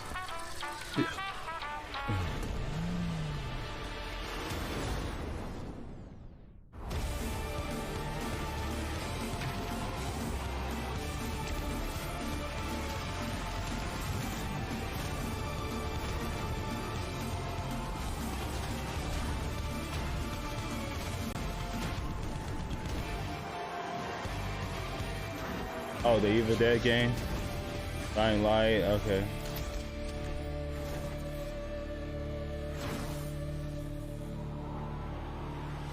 I ain't missed anything.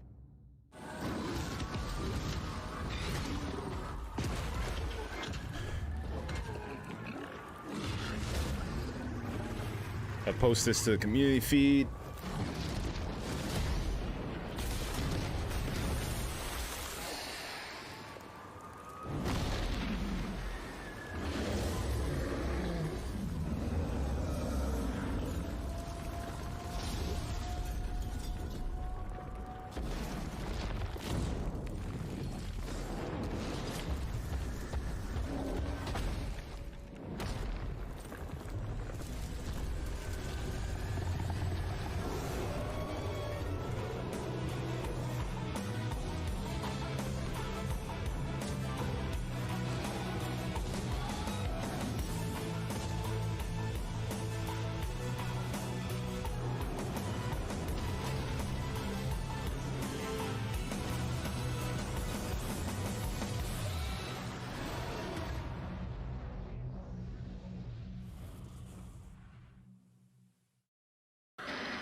We've just got word. The Bullion Corporation is snatching up contestants for its meat wrangling event.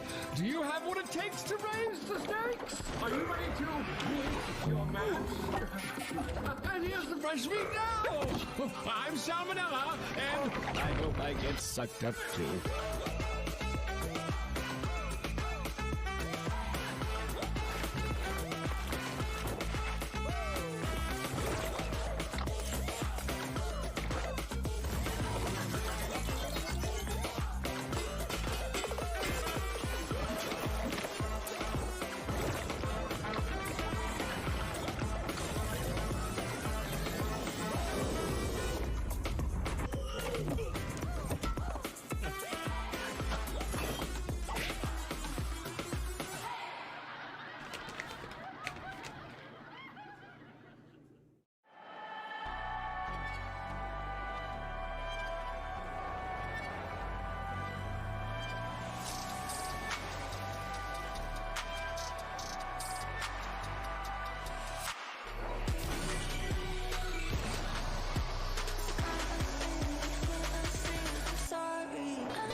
Oh, you know what I gotta do? I gotta bust this open. I gotta bust this open and sniff the case. I don't know, that's a habit of mine ever since I was a kid, man. Anytime I get a new game, I like to peel the plastic, open the case up, and then sniff it.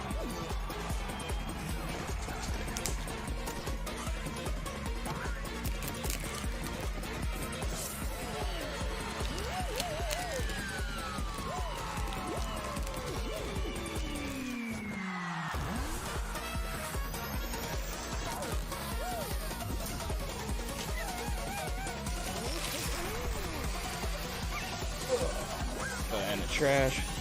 Here we go, here we go. Oh.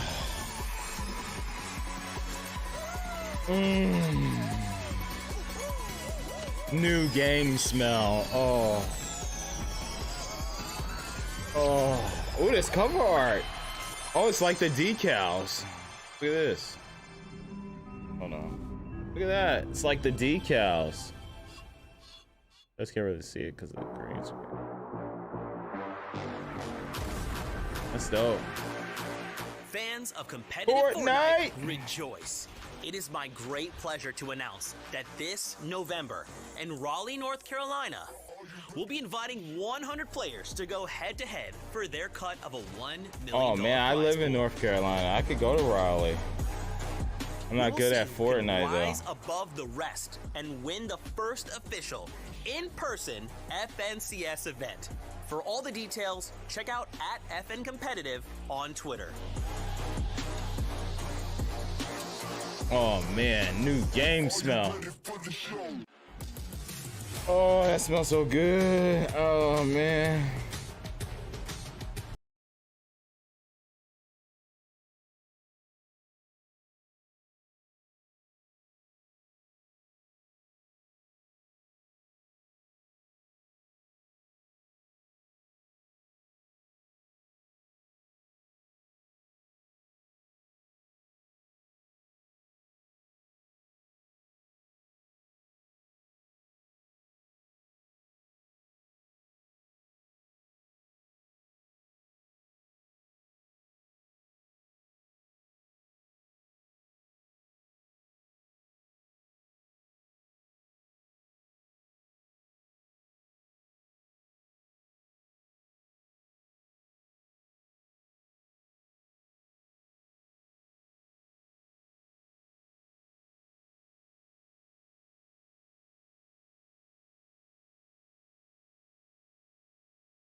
What's Playdead up to?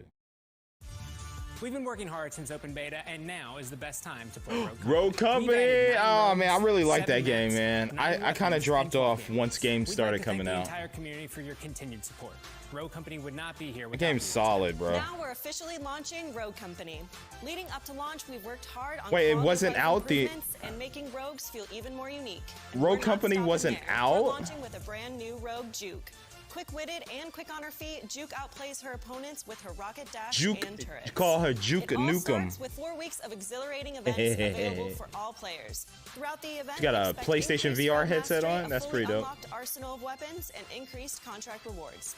To celebrate, all rogues will be unlocked for the first week of launch. We're Oh, not for done real? yet. At launch, we're releasing a new can actually battle test pass them out in called the training. Wasteland Wilds, packed with new skins, emotes, and more. To celebrate the Epic Games Showcase, we have a free bundle in the shop today. Now is the best time to go rogue. Game is solid. Game is solid. Rogue Company. I could do this all day. Anyone want to join me? I'm just getting warmed up. Cool. We got a new rock band. Lilo, oh, come here, Lilo. Come here, Lilo. Come here. Come here, Lilo. Come here. Come here. Come here.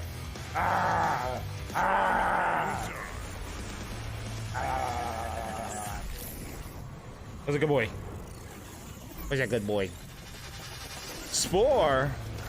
Like the Spore game? Open beta. Thanks for tuning in to the Epic Games Store Summer Showcase. We That's hope you it? enjoyed the fresh look at some of our favorite That's games coming it? to the store. Don't forget to follow our social channels for more updates, and be sure to wishlist your favorite Yo. titles from today's show to stay up to date on news. Can we get and a shout out to the Epic And Epic now, Game Store, please man? enjoy this Because special look at the Saints Row Boss Factory. they Take care, everyone. they be taking care of us gamers, man. Like free games, bro. Like let's say you just got a PC, you're trying to build your library, man. Like they be giving away free games like every 2 weeks, man. Like my library is still increasing, but Let's get this started. most of the games I already own, unfortunately, on other platforms. I mean, that's the thing. Like Wolfenstein, I think we got that free last week. I think it was Wolfenstein. I have that on PS4. Yeah, so yeah, that's cool that they're doing that. I gotta create my boss. I'm gonna create him on PS5. It's gonna be my character. I'm gonna create my character. Me myself. I normally create a female character, but we'll go with male character. Showtime. Showtime. Showtime. Bra, bra, grrrra. Bra, bra, bra, bra, bra, bra, bra, bra. Oh shit. Empty. And that, my friend, is what boss mode is all about.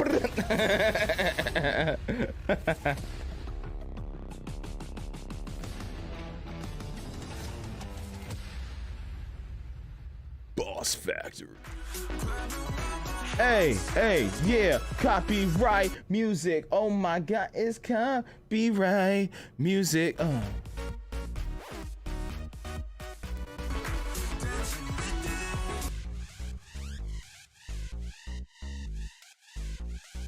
That was that, man. That was that.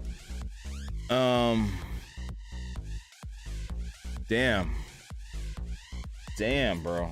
We got one left. Check the schedule here. Oh, yeah, let's start this song over. This song is a banger.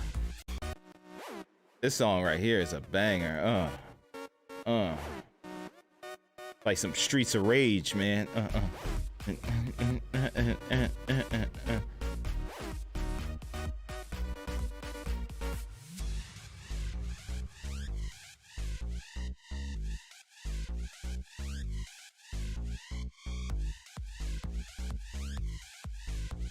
See what else we got on the schedule today. Got on the schedule. Hey. Hey, go. Hey, we got the Tribecca game spotlight dropping here in like 30 minutes. Oh snap! I remember Tribecca being pretty good. I think that's where they showed Kenna too, Bridge of Spirits, man, which ended up on my top 10 game of the year list. Then this looks like June 12th, which I believe is a Sunday, fun day, Monday. Ooh. What time? 1 p.m.? Oh, yes, awesome, because Sundays is family day. PC game show, I'm gonna skip that. I always skip the PC game show. Then Monday we got Capcom presents a showcase at 6 p.m. Jesus. June 21st, Multiversus Pro Player Showcase.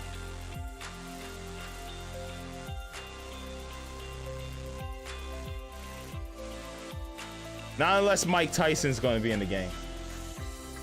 I know Warner Brothers Animation owns the rights to Mike Tyson's Mystery. Mike Tyson ain't in the game. Mike Tyson from Mike Tyson's Mysteries in the game? Yes. Mike Tyson not in the game? In the game? Not. In? Not. In? Hold on, let me pull up Mike Tyson's Mystery. Hold on. Y'all probably don't know what I'm talking about. Hold on. Mike Tyson's Mystery. Here we go. Ever seen this, man?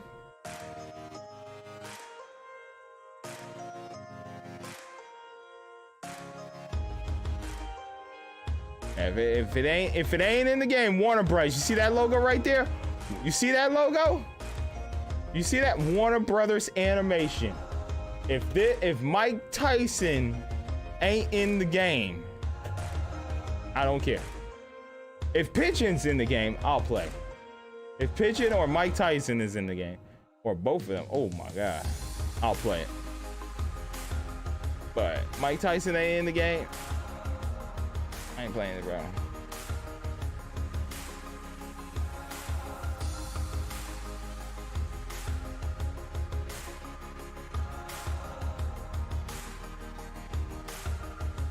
I ended up really liking this cartoon, man. I ended up really liking it, man. First episode was like, No, first episode was it was okay. Second episode was like, and then third episode, it started to pick up a little bit. I was getting into it. All right, so we gotta chill for like 30 minutes, man. Man, I gotta say, man, if I ever need any sleep aid, I'm gonna just watch Geek the Week again. Having a hard time sleeping. I hate to be that way. Hey, get that bag, Geoff. He don't care, man. He getting that money. But even him, man, like the delivery of both of them, him and his co-host, the delivery of Geek the Week, man, they were just like, yeah, you're into this? Huh? You're into this game? Yeah, this show? Huh? All right, let's go. Let's move on to the next one. That one was they could have just made like a 5-minute Netflix trailer of the shows and then a separate video of 5 minutes of the games. Just beat by beat. Yeah.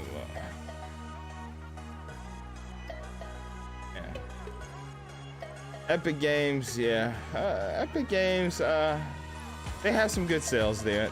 They usually give some coupons too. Plus they give you like one free game like every 2 weeks, but it seems like they're doing this one new game a week. One free game a week. Not new games. New if you don't already own them on other platforms. Alright, own most of that stuff. All right, let me turn this audio down because I had to turn it up because I don't know what happened at the beginning of that epic showcase. All right, man. Oh boy, let me go jump in it. All right, there we go. Let me go ahead and leave a like on, because I appreciate what Geoff is doing. It's just it's not hitting the way I want. Yeah, it's just I ain't even showing any new Witcher stuff. I was hoping to see some Witcher stuff. All right, well, let's jump in here. Tribecca. Now, Tribecca is usually good. They usually have some good indie games and stuff on here. So, this will be the thing for today. But I'ma just sleep for a little bit.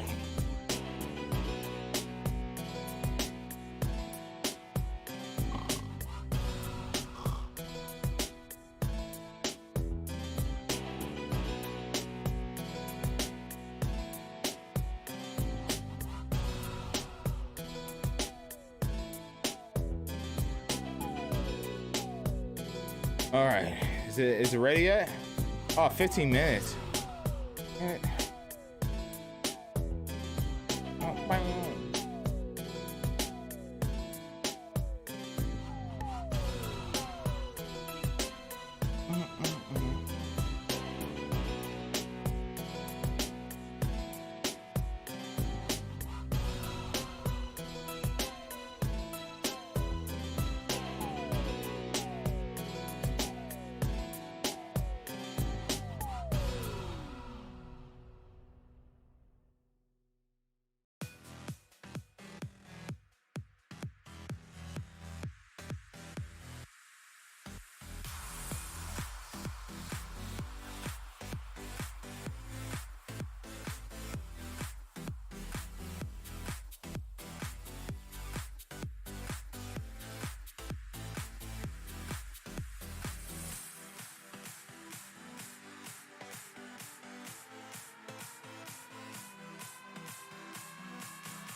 All right, just a heads up.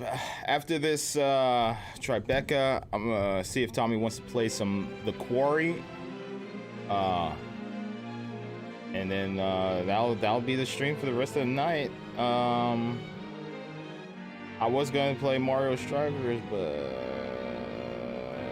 man, we were trying to play The Quarry all day and trying to figure out a way to get the co-op working, and we finally figured it out. So, gonna do that, man. Don't do that, man. Mario Strikers will be tomorrow.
All right.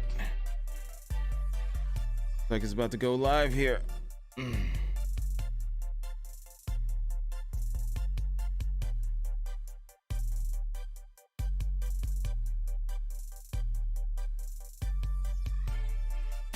We dropped frame somewhere before? Oh, guys, this copyright music.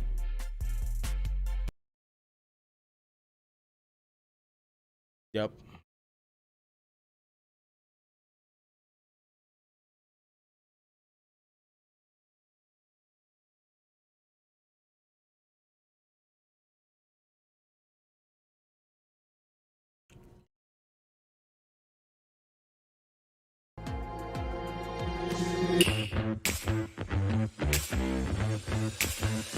Oh, yes.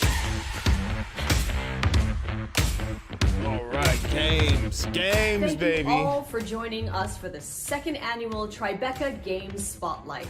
Several of Tribecca's selections this year are second acts as well. Sequels that return to worlds or characters that we love, and fresh perspectives and new adventures. Some tell stories about family, cultural identity, and coming of age as a child, a teen, or an adult facing a world that never stops changing. They invite us to investigate mysteries and navigate familiar yet dangerous terrain, or simply just cook a meal with people we love.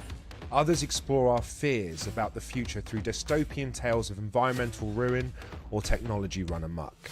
But all of them offer us an opportunity to think, play, and challenge ourselves. Whether that means a much needed break from the worries of our daily lives, or an experience that tells us something true about what it means to be alive. Whatever you're looking for, chances are you're gonna find a little bit of it in these games. Here I'm are gonna the play that new Plague 2022 Tribecca Games selection. I want to play a new Plague Tale game. It isn't always easy going back to the place where you grew up. For Jala, the star of Thirsty Suitors, going back home for her Thirsty sister's Suitors. wedding means that she's going to be facing unresolved issues with her family, her friends, and a string of angry exes. As Jala, you're going to be forced to confront was her everything that green you have screen been supposed to be avoiding set up? through Did cooking she challenges forget to and set up her green colorful screen? turn-based battles where you're going to be face to face with the biggest adversary of all, the decisions you made in the past. Hope your bag is packed. It's time for a trip back home with Thirsty Suitors. Outer Loop Games is a fully remote studio that we started 5 years ago with the idea of making games about underrepresented cultures and themes. The studio is about 15 folks, and we're scattered from Seattle, Washington to Vancouver, to the UK, Toronto, east coast of US, like New York, and then 2 in Brisbane. Our first project was a game called Falcon Age. It's an action-adventure game about raising a falcon and fighting colonizers. Falcon Age was the first time I personally have ever worked closely with someone else who's brown and South Asian on a team. I'd been in the industry for about 8 years by that point, so that's actually pretty shocking when you think about it. And I think one of the great things about that for me was the kind of conversations you can have, the kind of work that you can do, and you're coming from a similar basis and a similar background and experience. That's why I was really excited about working on Thirsty Suitors. Get down. Hey, y'all. Down. You've been reckless Down. with other people's hearts for so long, Jala. It was a matter of time before you wrecked your own. Morning, Ma. Thirsty Suitors is an action-adventure RPG about immigrant culture, resolving relationships, family pressure, and finding oneself. Timber Hills, our hometown. I still don't get why we're back here. Jala is an extremely relatable character for anyone who's really had that moment of moving away from home and then coming back. She sometimes isn't quite aware of the things that she's doing in terms of like hurting people. Maybe I should just call Tyler and get it over with. I mean, yes, Tyler's your ex-bestie, but she's also your ex. The ex. She's kind of a hot mess at the beginning of the game, and that sets up an interesting dynamic for the player to get to know each of her exes. Your third grade boyfriend just walked in the door. Every time you battle one of your exes, they go into their own inner space, like a fantasy Scott land. Pilgrim? You look surprised to see me, Jala. Or are you just admiring the view? So the way we design combat is based on like a non-violent beating up of each other. What I consciously did was not to have any punches that connect all the props are being used as thrown objects or punches and kicks exist, but they only exist in the form of like a holographic fist that comes out. Come on, Sergio. Let's dance. Did I mention I spent a year abroad? I learned a lot of new moves in Milan. Trying to distract me with your chest hair is definitely cheating. When we started thinking about the visual inspiration, it was about coming up with a style that matched the lightheartedness and the theme of the game. And I wanted to Okay, this might be the right amount of weird for me to want to play. Bold, graphic, with vivid colors. I love you, Jala. I have loved you since our hands met reaching for the same tub of lime green Play-Doh in 3rd grade. Love me? This is the longest conversation we've had in over a decade. I enjoy the fact that The this game is smack about it, man. reconciliation because that's something that a lot of people don't get to do in real life. Whoa. I'm sorry I came on so strong, Jala. I've had this fantasy of you in my head for so long. It's time I got to know the real you. I'm ready to move on if you are. I'm glad we figured that out. In a lot of families, food plays a large role in the culture and a large role in learning things from your parents and being able to pass those on. And it's a part of Jala's journey, being able to reconcile that relationship with her parents. It's an outlet for her to be able to do that on their grounds and, you know, reconnect with her culture.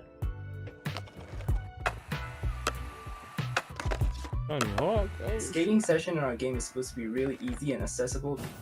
I didn't want to make like a hardcore skate simulator. So the way I've designed the game is to make the players be able to do fun looking things like wall run grinds and other acrobatic tricks on a skateboard without the complexity of button inputs. From where we're coming from, we're making this game that we want it to feel very familiar to immigrants and people of color and particularly like South Asians so that they can see themselves. But I think it's also a very enjoyable act of like speculation and fantasy for anyone else, you know, come be part of this.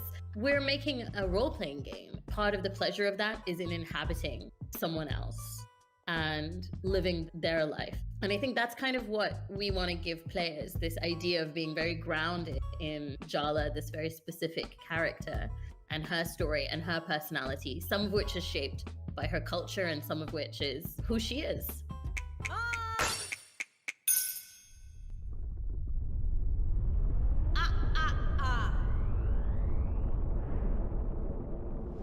Not the chapel! No! Okay. Imagine a world where the play richest that. people on the planet move to Mars Kinda in the wanna midst play of a that. catastrophe. In the Cub, that's the question facing a child who has found a way to survive in the ruins of a mutated Earth. But when the ultra-rich return on an expedition, they may get a lot more than what they bargained for. Okay. Demagog Studio is a group of filmmakers, writers, architects, musicians, animators and developers who make interactive experiences for a generation that might just live to witness the end times. We started experimenting with a couple of satirical games that led to Golf Club Wasteland, our first commercial success. Currently, we Demagogues are working on 2 games, one of which is a prequel and sequel to Golf Club Wasteland, a 2D cinematic platformer called The Cub.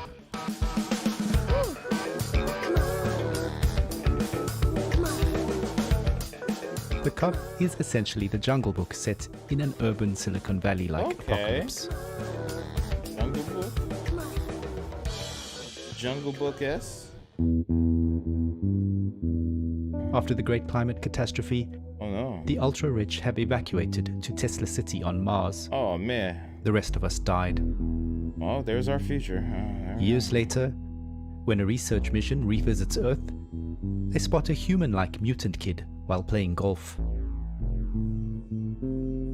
Upon discovering the Cub, the science expedition turns into a relentless safari-like hunt. The kid ducks and dives through urban ruins. The little barbarian bastard has a plan. I'm the son of no one. I am the son of no one. Cub, there is virtually While traversing this vibrant post-apocalyptic world, the Cub wears a space helmet he scavenged from a dead Martian. The helmet airs Radio Nostalgia from Mars, a radio station based on Mars, streaming music and stories of Tesla City dwellers' memories of their former home, Earth. Radio Nostalgia from Mars. Jet Set Radio! The radio callers are nostalgic for our today. This is Future Archaeology. Future Retro.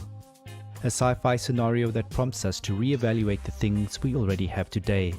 From friends and family to basic things like air and water. As Marshall McLuhan would say, we march backwards into the future. Similarly, the brutalist architecture in the environment serves many non-obvious functions. Brutalism stands for the 20th century and its apocalyptic war history. It stands for faith in large-scale progress through technology that spans multiple ideologies, which led to breakthroughs but also to pollution and climate change. In the 21st century, we have a brutalism of the soul, a reordering of the human psyche through the internet, as exemplified in the millennial pink neons peppered throughout our game's cityscapes, such as digidopamine, Tribecca or doom scrolling. Modernist architecture looks powerful, give me that toy. Yet it's already turning into ruins, just as humanity might. Go get the ball. Fetch. Fetch. The game is an homage to cinematic platformers such as Heart of Darkness, but also old-school Sega games like The Jungle Book or Aladdin.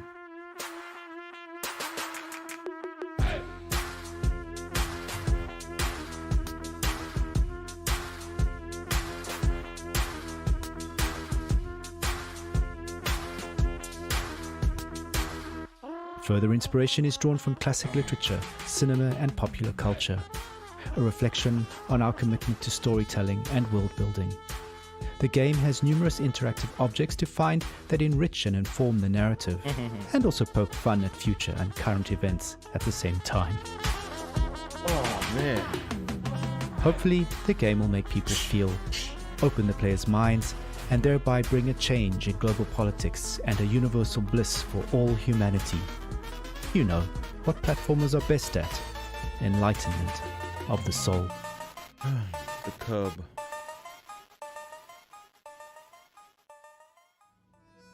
In 1998, the fates of two families converge at a motel in the Arizona desert, where a robbery gone wrong changes all of their lives forever.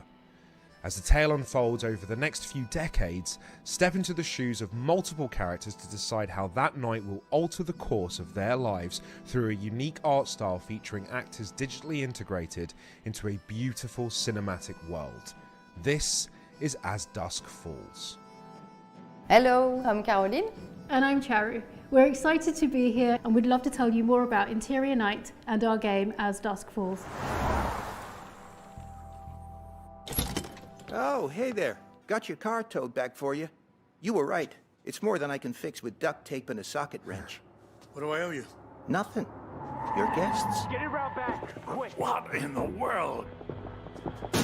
On the ground, now! I said get on the ground! As Dusk Falls is an interactive story. The decisions you make do have consequences. Our story is a crime drama that explores the intertwined lives of two families over 30 years. We have the loving family, the Walkers. So, what's next? License plate game? Another round of row, row, row your boat? And the Holts, which are the more desperate family. Come on. This is 2 Rock, not NYPD Blue. Now get looking for that safe. As you play the game, you will be stepping in the shoes of different characters. First, Vince, the dad, who is rooting his family to Missouri. You are my flock, and I plan to herd you to St. Louis in high spirits. And on their way in Arizona, they get caught in a hostage situation.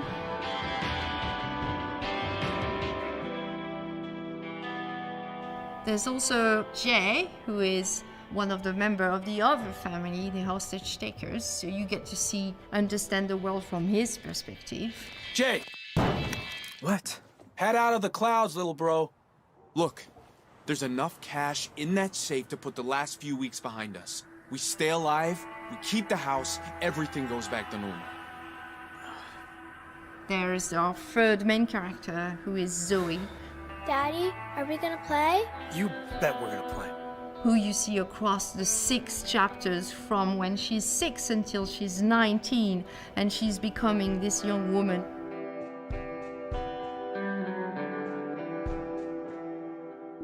The visual art style of our game is unique, and it was crafted especially to tell this compelling story. It mixes beautifully painted 2D characters and sets them in an evocative 3D world.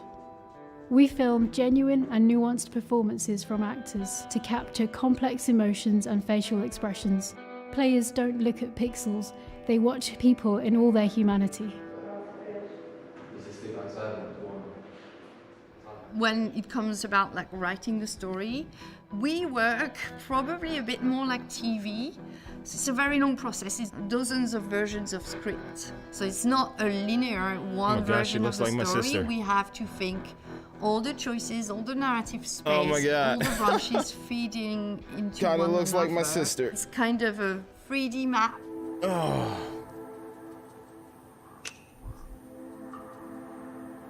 How could you have thought you'd be happier without your family? I mean, without mine, I'd be... I don't know. I guess I just never liked being tied down.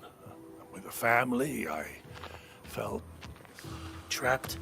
We wrote every character from a place of empathy, and we try not to be judgmental towards any of them. We try to understand each of them. And I hope the players will feel the same way and try to empathize and understand and relate with all of them. Did you get the money? Oh, we got it all right. Nice work, guys. Hold on tight. Now you gotta clean the money.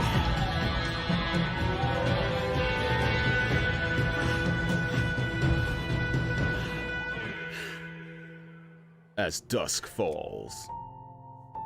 Family meals are a time not just to create memories, but to share them. For Venba, the mother of the family, cooking is a way to connect to the culture and the life that she has left behind, and pass those memories on to her young son. Each recipe she teaches him is not just a list of ingredients, but a piece of a much larger story about where he comes from, who his family is, and the challenges they face. Here's a taste of what's to come in Venba. How did you get started in game development? Well, basically, I took a quiz online to figure out what my career should be back when I was in high school, and after I did the quiz, it said I should be a video game developer.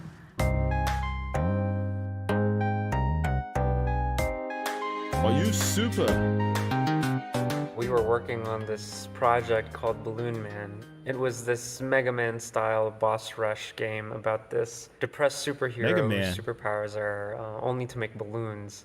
We were a couple of months into the project when Abby texted me this paragraph pitch of Venba. I remember the day I was eating at a restaurant with my mom and my sister.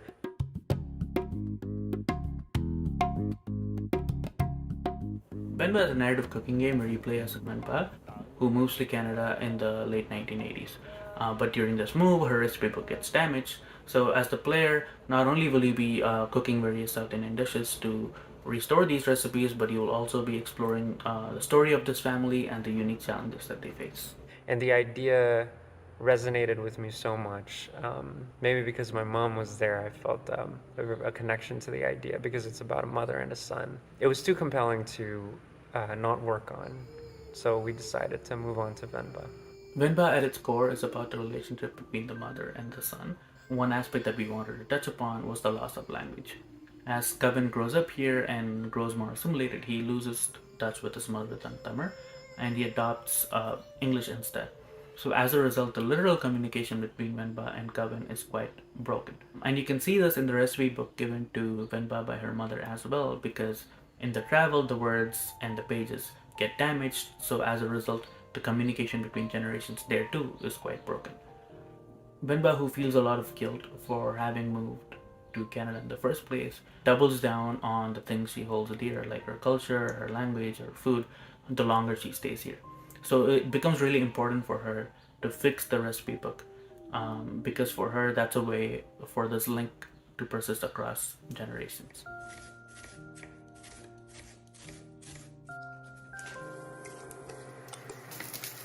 In our household, we very rarely ate outside food, so cooking was very important. Everything was made from scratch and daily. And unlike Venba, there were no recipes. Food was just made by testing, taste, improvising, and asking around. The cooking gameplay specifically was a big challenge for us. Most cooking games that we know take a lot of the physical elements of cooking, like chopping an onion or flipping a pan, and turn those into actual gameplay mechanics. This didn't really fit the theme and the story of Venba, and that's where the damage recipe book idea came to fruition. We thought that a puzzle-based cooking game made for a much more compelling and appropriate gameplay mechanic.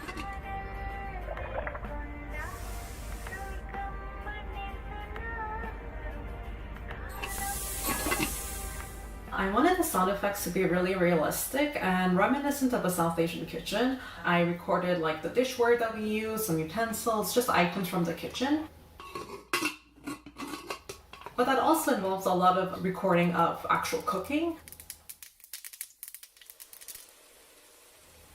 I wanted the sounds to be very nostalgic for those that grew up in a similar background. I wanted this emotional impact to come across through sound. The music in this game, it primarily comes from an in-game radio influenced by Tamil movies and music that were a huge part of my life growing up. And we took a lot of effort to make sure that the songs sound like something you would hear back home when you would turn the radio on. It was the hardest thing for me to choose what recipes get showcased in the game. It's impossible to do justice to the wide range of dishes and cuisines that we have. Instead, I just focused on what recipes would make for fun gameplay puzzles and what ingredients would this family have living in Toronto. Even though the story of Venba is pretty firmly rooted in Tamil culture, we think it hits on some pretty universal themes. The influences for this game, it primarily draws from the stories of the families that I see here, especially the relationship between first-generation parents and their children.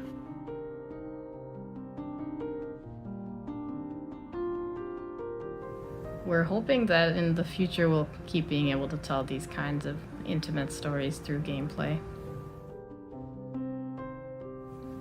You know, maybe it'll make you want to call your mother in the end. 2 years ago, the game mother. A Plague Tale Innocence lot. invited audiences into the world Seen my of mother a Amicia, lot. a teenage girl living in 14th century France. As Amicia, you had to use courage and cunning to protect your 5-year-old brother Hugo from soldiers of the French Inquisition, swarms of rats carrying the Black Plague, and the supernatural evil coursing through Hugo's veins. Now, Amicia and Hugo are back in a new adventure called A Plague Tale Requiem. Get ready for hand-to-hand battles on ruined castles, thrilling adventures on the high seas, and yes, more rats than ever.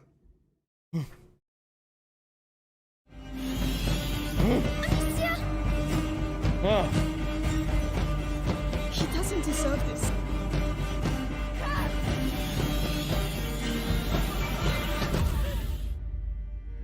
Qui est Asobo en fait? Asobo, on est un studio de développement indépendant.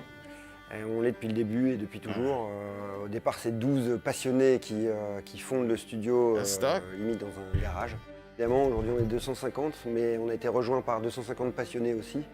Et c'est ce qui nous permet de faire des projets incroyables comme Microsoft Flight Simulator et Plague Tale Requiem par exemple. Is it? The bite, yes. They've locked the arena down. They let them die here. Starting all over again. Plague Tale, c'est notre bébé à nous. C'est en tant que studio indépendant, c'est la première fois qu'on se lançait vraiment dans quelque chose on va dire de personnel, d'intime à l'équipe. On a commencé vraiment de la feuille blanche au départ. Donc on voulait un jeu d'aventure, un third-person action adventure. Et on s'est dit qu'en fait notre meilleure chance c'était de partir de notre spécificité de français en fait. On est dans un pays chargé d'histoire, Bordeaux est chargé d'histoire, on vit tous les jours dans des murs qui ont plusieurs centaines d'années. Et c'est quelque chose qu'on manipule avec justesse, et ce qui nous a permis de donner au jeu une identité vraiment forte et de s'écarter un peu du côté héroïque fantasy, et d'aller dans quelque chose de plus cru, qui correspond exactement à la nécessité de construire une histoire qui s'ancrait dans le réel pour mieux partir dans le fantastique et dans l'émotionnel quand c'était nécessaire. I don't know what's happening to me, Lucas. I feel my mind going. Une grande sœur, un petit frère, c'est quelque chose qui résonne en nous, qui va parler un peu à tout le monde. Et donc ça a été vraiment le point de départ. Hugo et Amicia, ça a été les premiers personnages qui sont nés. Amicia, la grande sœur, et sa manière d'appréhender un petit frère dont elle n'avait pas la charge et où tout d'un coup elle va en avoir toute la responsabilité. Hugo, qui est un jeune enfant qui ignore tout du monde et en réalité est chargé d'un pouvoir et qui le dépasse. Et comment ce duo va grandir ensemble et réaliser l'histoire beaucoup plus grande qu'eux qui est en train de se réaliser, dont ils sont les acteurs principaux. It's bleeding again. Yes, we should fix that before it gets infected, I guess. Amicia, donc, c'est une jeune fille, c'est pas une guerrière, donc le gameplay de Plague, c'est un gameplay plus orienté sur l'infiltration et la survie. Le but étant toujours d'être plus malin que ses ennemis pour survivre, que ce soit les rats ou des ennemis humains. Après, Amicia, il y a des moments où elle va devoir combattre, elle va devoir faire face, donc avoir des phases plus orientées action, plus orientées combat. Toutes ces phases-là construisant un rythme narratif qui vient servir l'évolution du personnage, donc son rapport à la violence, son rapport au monde, à chaque fois est nourri par la variété de ces séquences-là. Le contexte de la peste était intéressant parce qu'il était vecteur d'émotions et de danger pour les enfants. Mais incarner une maladie, c'est jamais très évident, surtout dans un jeu vidéo où on doit avoir une adversité et pouvoir lutter contre quelque chose. Donc on a utilisé la représentation la plus symbolique de la peste, qui était les rats. Ça faisait une belle incarnation de la maladie, mais pour que ce soit impressionnant et qu'on ait cette sensation de propagation, il en fallait des milliers. Il fallait qu'on ait ces rats qui se déversent dans les champs, dans les forêts, pour montrer la maladie qui progresse et qui ravage tout sur son passage. Donc les rats sont une version amplifiée d'une maladie qui se propage. C'est à la fois une menace et un outil pour Amicia, c'est-à-dire que grâce au pouvoir d'Hugo, grâce à ses outils à elle-même, elle va pouvoir utiliser les rats pour progresser parfois. Mais souvent, elle va devoir faire face aussi pour trouver un moyen de les traverser sans se faire dévorer. On écrit nos chapitres un peu comme des épisodes. Cette impulsion qu'on a quand on regarde une série, la retranscrire en jeu vidéo, c'était essentiel pour nous. C'est une technique d'écriture assez large. C'est vraiment une architecture globale qui vient rythmer tout le jeu et bien sûr la narration vient se coller à ça au plus près. Alors chaque fois avec des challenges différents parce que sur les phases d'exploration on a toute la liberté au niveau des dialogues etc. Parce qu'on sait que dès que le joueur va rentrer dans une phase de combat, là il va être beaucoup plus focalisé sur ce qu'il est en train de faire. Donc c'est à nous de pondérer, de se dire ok ce qui est important on va aller le raconter plutôt ici. Là, on va laisser faire le gameplay et donc tout ça se fait avec Kevin. Enfin voilà, c'est une discussion qui est permanente au fil de 3 ans de production, constamment de faire évoluer le jeu autour de ça. You should sit down. Oh, so that's all you have to say? Come on. You can do better than that. You have a whole garrison here, why don't you really let yourself go? Stop. No! Do you see the situation we're in? We were just supposed to get herbs. Faire plein de projets nous a obligés d'avoir des outils à la fois à la pointe de la technologie, mais très modulables. Et le fait d'avoir par exemple notre équipe engine à la maison, ça nous permet d'aller les voir directement et dire on a un challenge relatif au jeu qu'on est en train de développer et il nous faut un moyen de le solutionner. Et ça permet d'atteindre des prouesses comme par exemple les gigantesques hordes de rats qu'on voit déferler sur les villes dans les trailers ou des choses comme ça.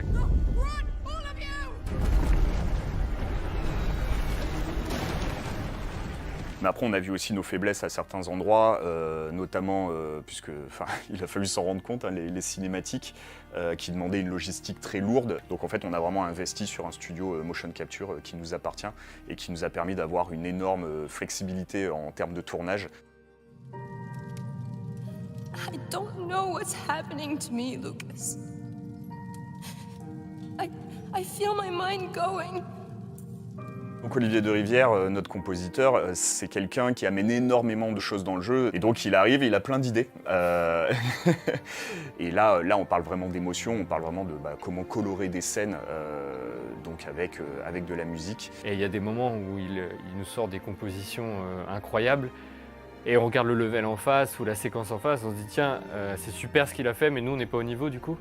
Donc il va falloir se battre un peu pour remonter nos trucs et accompagner sa musique parce que ça marche dans les deux sens.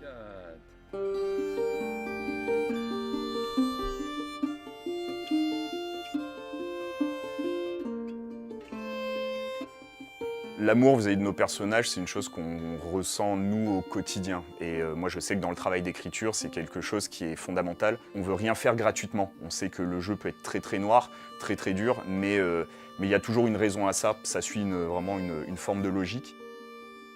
À chaque fois qu'on écrit quelque chose ou qu'on réalise quelque chose pour Requiem, c'est quand ça sonne faux ou quand ça passe pas, on sait que Hugo ou Amicia nous disent non, j'aurais pas dit ça, j'aurais pas agi comme ça. Et donc c'est amusant parce qu'ils font le jeu avec nous en fait un peu. Would His Majesty allow us to enter the city by his side? I allow. Oh, A Plague Tale Requiem. That's what it's called. Innocence was the first one, right? When Cuphead came out in 2017, the first thing people noticed was the distinctive cartoon art style inspired by the golden age of American animation where every frame was drawn by hand. Now, Cuphead is back with a new adventure called Delicious Last Course with a whole bunch of new enemies and ways to die and a new heroine named Ms. Chalice. So, if you are up for the challenge, get ready for Cuphead Delicious Last Course.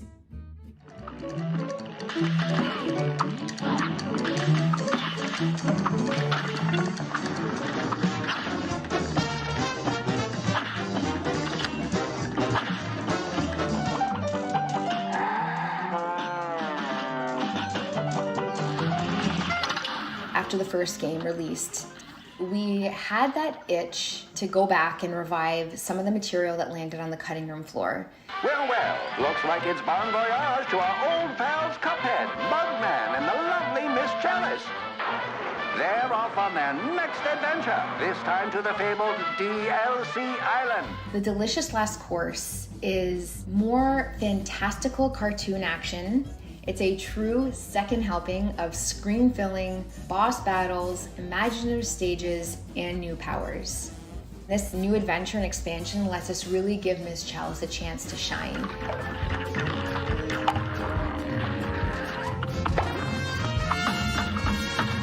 We had always envisioned her playing a really important role as part of the main trio of heroes. This was our opportunity to further explore animation, music, gameplay homages, all of which we didn't get to in the first game.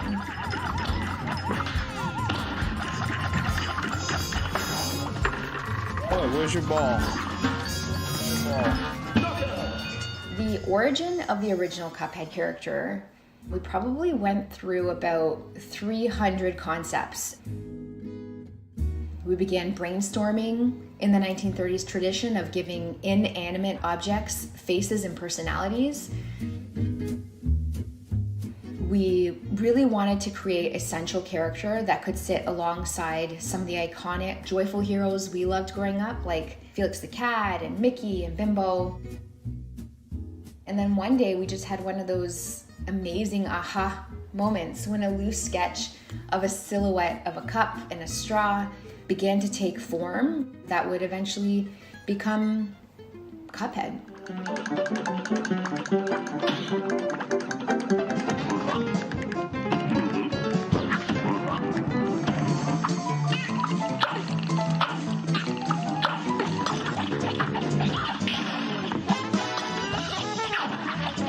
Having the chance to re-explore this world, to make something special for our fans while taking our time on the little details and making sure we're getting them just right. In so many ways, Cuphead, game and character, has been with our whole team through life's many changes. These characters have become like children of sorts, and getting a chance to take them on a new adventure to close this chapter of their story is just really exciting. For there's a new challenge waiting around every corner on the amazing DLC Island.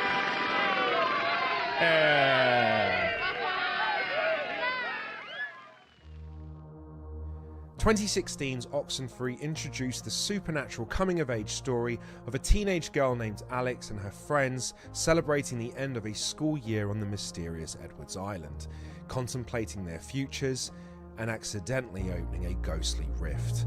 Oxenfree 2 Lost Signals brings us a different kind of coming-of-age story, one about Riley in her 30s facing the choices she made as a young adult and figuring out what comes next. This is Oxenfree 2 Lost Signals. Welcome, welcome. First, we're gonna have a little fun tonight, folks. Residents of Covina have reported strange interruptions in their radio broadcasts over the phone. Form 1, I need visual confirmation of the clouds above Edwards Island.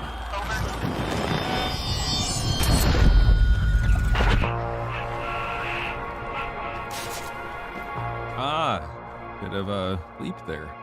We could climb down here. Also, it might take a little longer. I just don't think we can make the gap.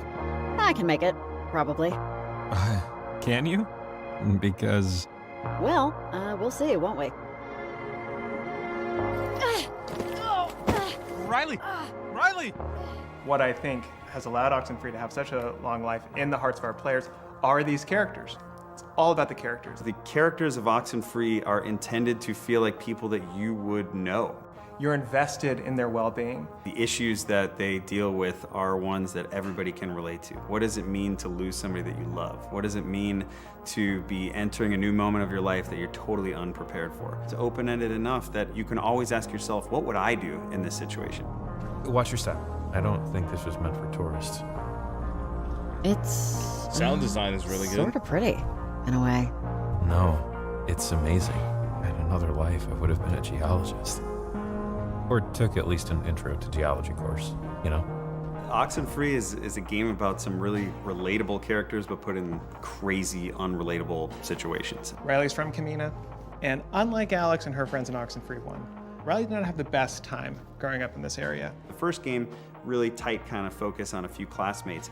This game is about Riley coming home and interacting with Jacob, who is somebody who she went to high school with, dealing with her father, dealing with a whole host of new characters that are along this coast. If you know the tunnels well enough, you can walk to and from practically any point in town completely underground.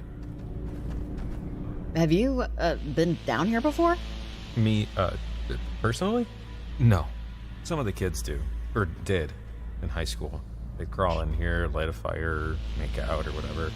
But I'm too little a fan of small, dark spaces to really see the desire. I'm really looking forward to people playing with Jacob, who is their kind of main counterpart throughout the game. Take a look at Jacob. He's got this questionable facial hair. He's got the hipster questionable hat. facial hair. Just a little light makes everything both less and more spooky. So questionable. Weird, right? And his animation also gave him that laid-back kind of, hey, I'm just hanging out here in the woods, not being creepy. Jacob actually has direct ties to the events of Oxenfree 1, and particularly the history of Maggie Adler. Maggie was the woman that first kind of discovered what radios could do. She was the one who was kind of tied to the events that really kicked off the whole story. Hey, if you're on this frequency. Yes? My mom used to tell me stories. That's why I'm calling. Because one of the stories was about tonight and the things that are going on. The cool thing about the radio is that it opens up a whole different axis of exploration to the player. It's not just exploring Edwards Island as a space, it's exploring Edwards Island as an infinite number of kind of radio frequencies. Certain objects in the game will resonate with certain frequencies.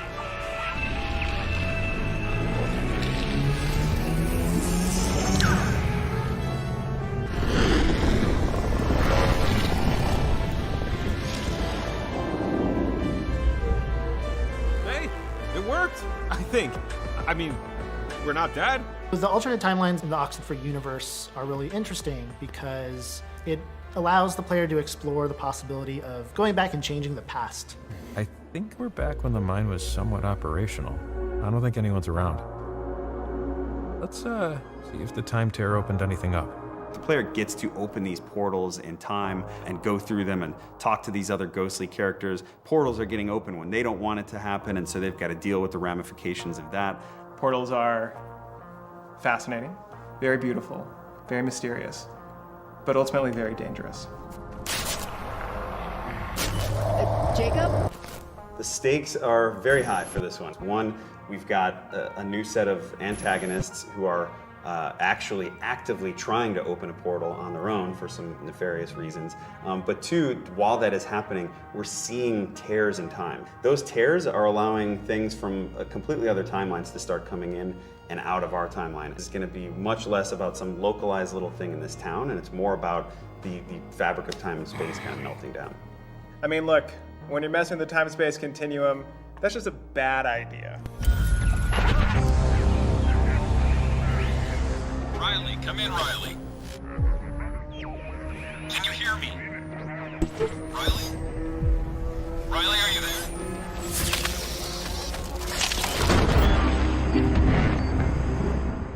Okay, looks interesting.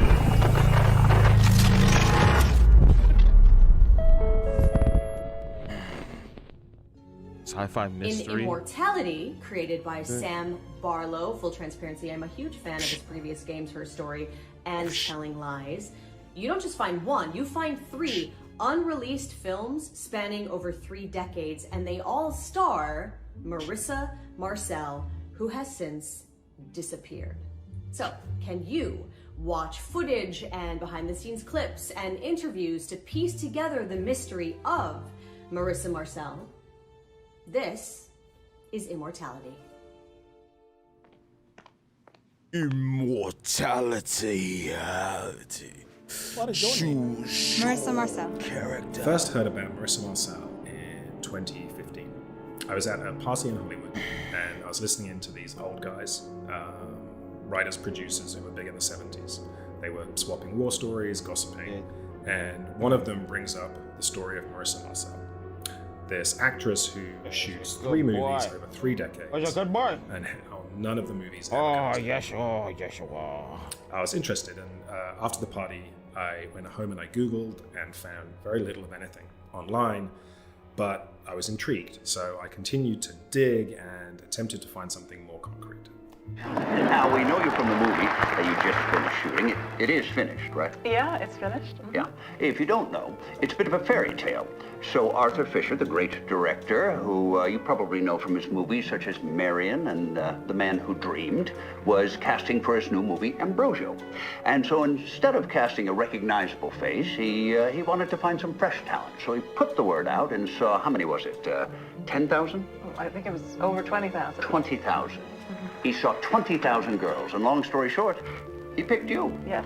2 years ago, we were approached by an anonymous donor who handed over this huge cache of film.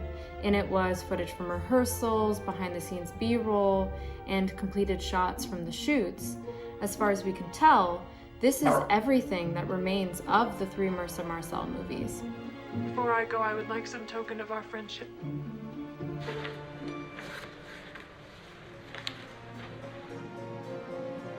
You could have walked away from this. We brainstormed how best to use this footage, how to make it available to the world. So first we very carefully cleaned and scanned all of the film, digitizing everything. But there were enough gaps where we weren't able to cut full movies. Beautiful. So we took some of the ideas from my earlier games, Her Story and Telling Lies, the idea of a more exploratory way of viewing film stories, and we built on that. We created a virtual movieola, a way of looking through the footage as if you were back in the editor's suite with Arthur Fisher or John Durick. And to build on this idea, we came up with a new mechanic, a kind of visual concordance. Does this work as confession? Exploration by match cut. He's like good words. When you're watching, at any point you can stop and point to an image, an actor, a prop, and the system will create a match cut to another piece of footage with that image. Now it's worth more. So you kind of surf through the footage in a way, following a breadcrumb trail of visuals, creating your own montage. It's both expressive and exploratory, like the best of video games. All right. Get ready for the wind up. When you have a situation like this, where no one really knows what happened to Marissa Marcel, people tend to fill in their blanks. Their imagination goes to dark places. I would not use the word haunted.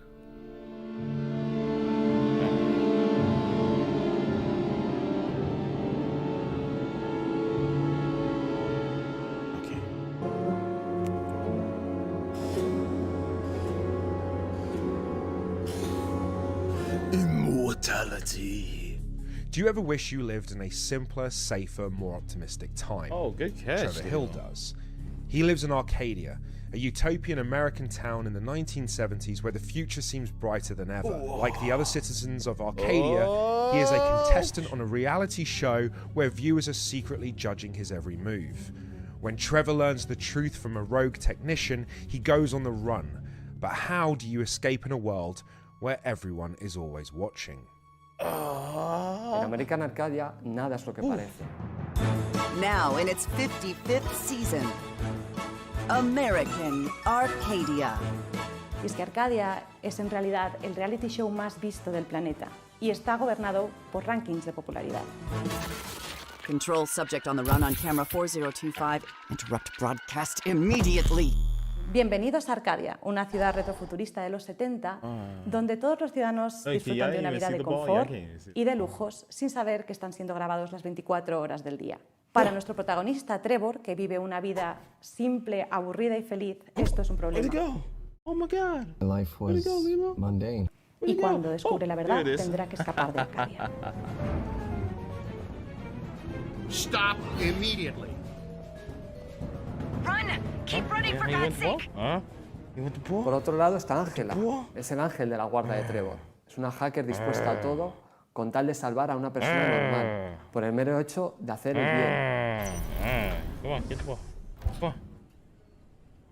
The hallway to the server room is tracked by 3 surveillance cameras. I need to get close to the cameras and upload the loop footage from my cell phone. Uno de los puntos fuertes de American Arcadia es la dualidad entre Ángela y Trevor. Y eso también se ha intentado transmitir en cierta manera al game.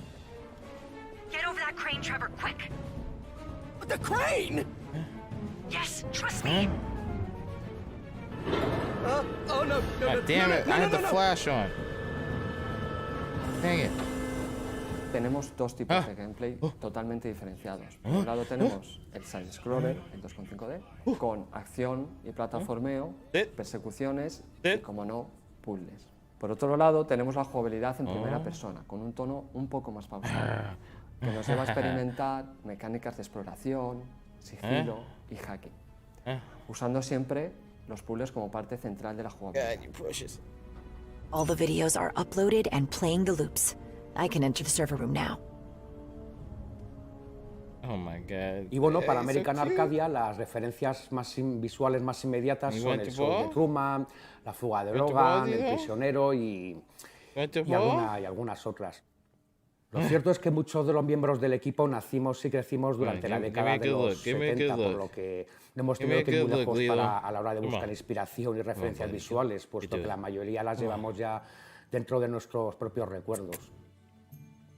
Muchos de los programas de televisión, series, concursos, etcétera, que veíamos en nuestra niñez, pues están presentes de alguna manera en una visión bastante brillante y colorida de lo que serían los años 70. Los personajes, los ambientes, incluso el mobiliario, representan esta versión utópica y bastante kitsch de una ciudad de los años 70. Oh, bless you.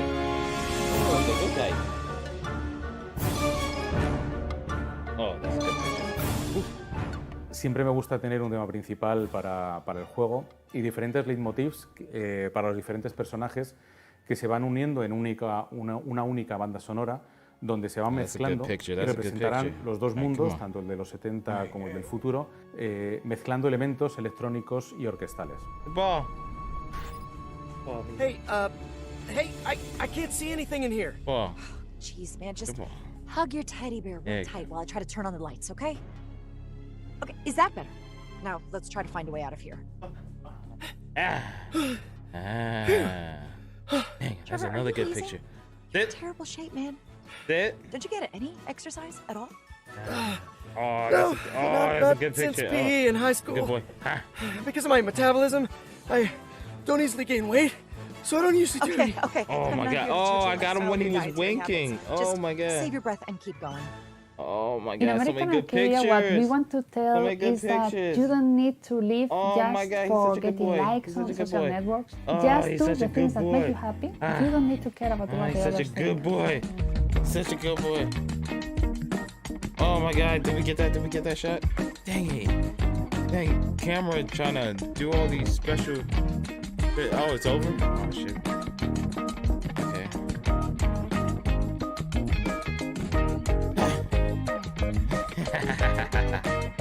Okay. He's such a good boy, man.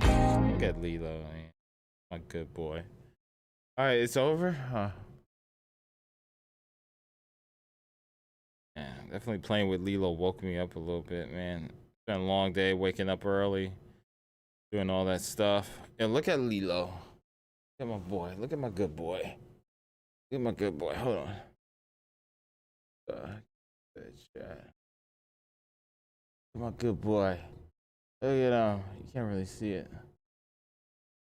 Got some good pictures here. Is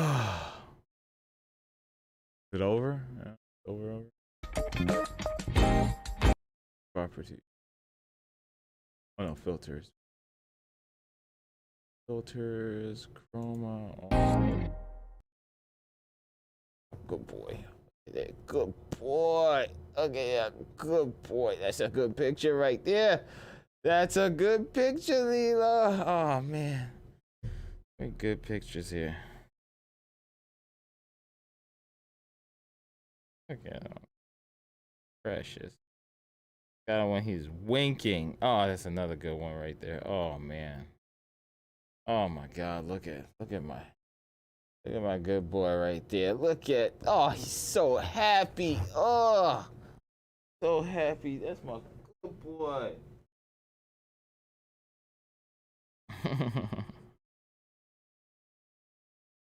I'm so happy. All right, boy. Let's go lay down for a little bit. Let's chill. Ladies and gentlemen, that's gonna do it for today's stream. Una ciudad de los años 70. Of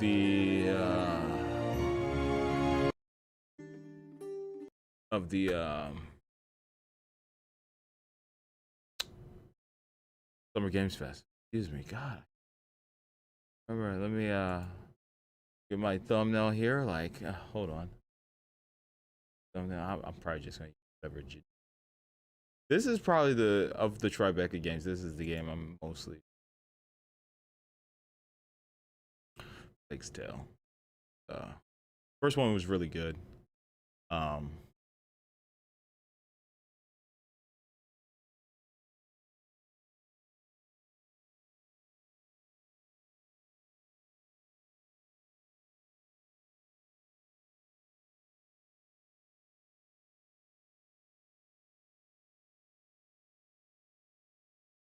There we go. That good one. Hold on. We should probably get it while it's playing, huh?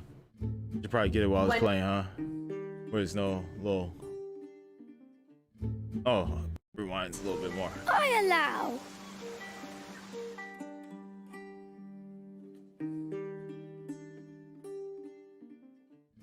There we go. When Cuphead right, came out in 2017, the first that's it, thing ladies and gentlemen. That's it. Tribecca Games.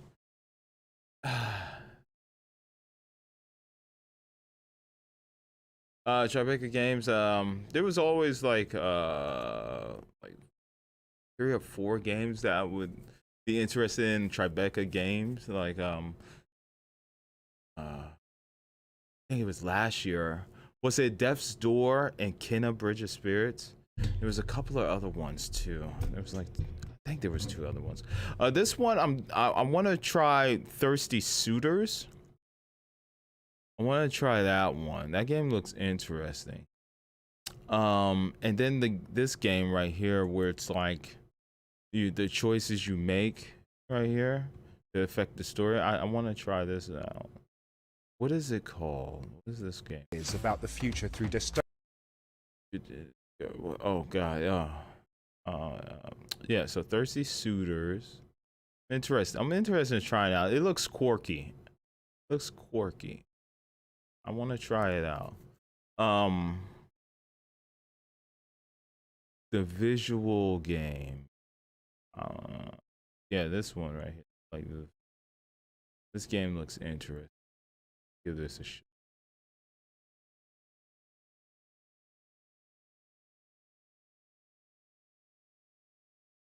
What's this one called? I don't know what it's called. What's the name? As Dusk Falls. Thirsty Suitors as Dusk Falls. This one looks alright. I don't know. It's too slow paced for me. I'm be into that. Like it could have a good story there, similar to what was that game? Florence, that one indie game that I played, Florence, which that was a emotional roller coaster. And then we got Plague's Tale, Requiem. Definitely, this is the big game for me today. Out of everything we've seen today, Plague's Tale is definitely the big game.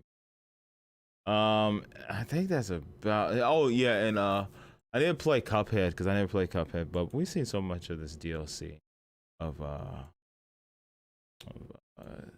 last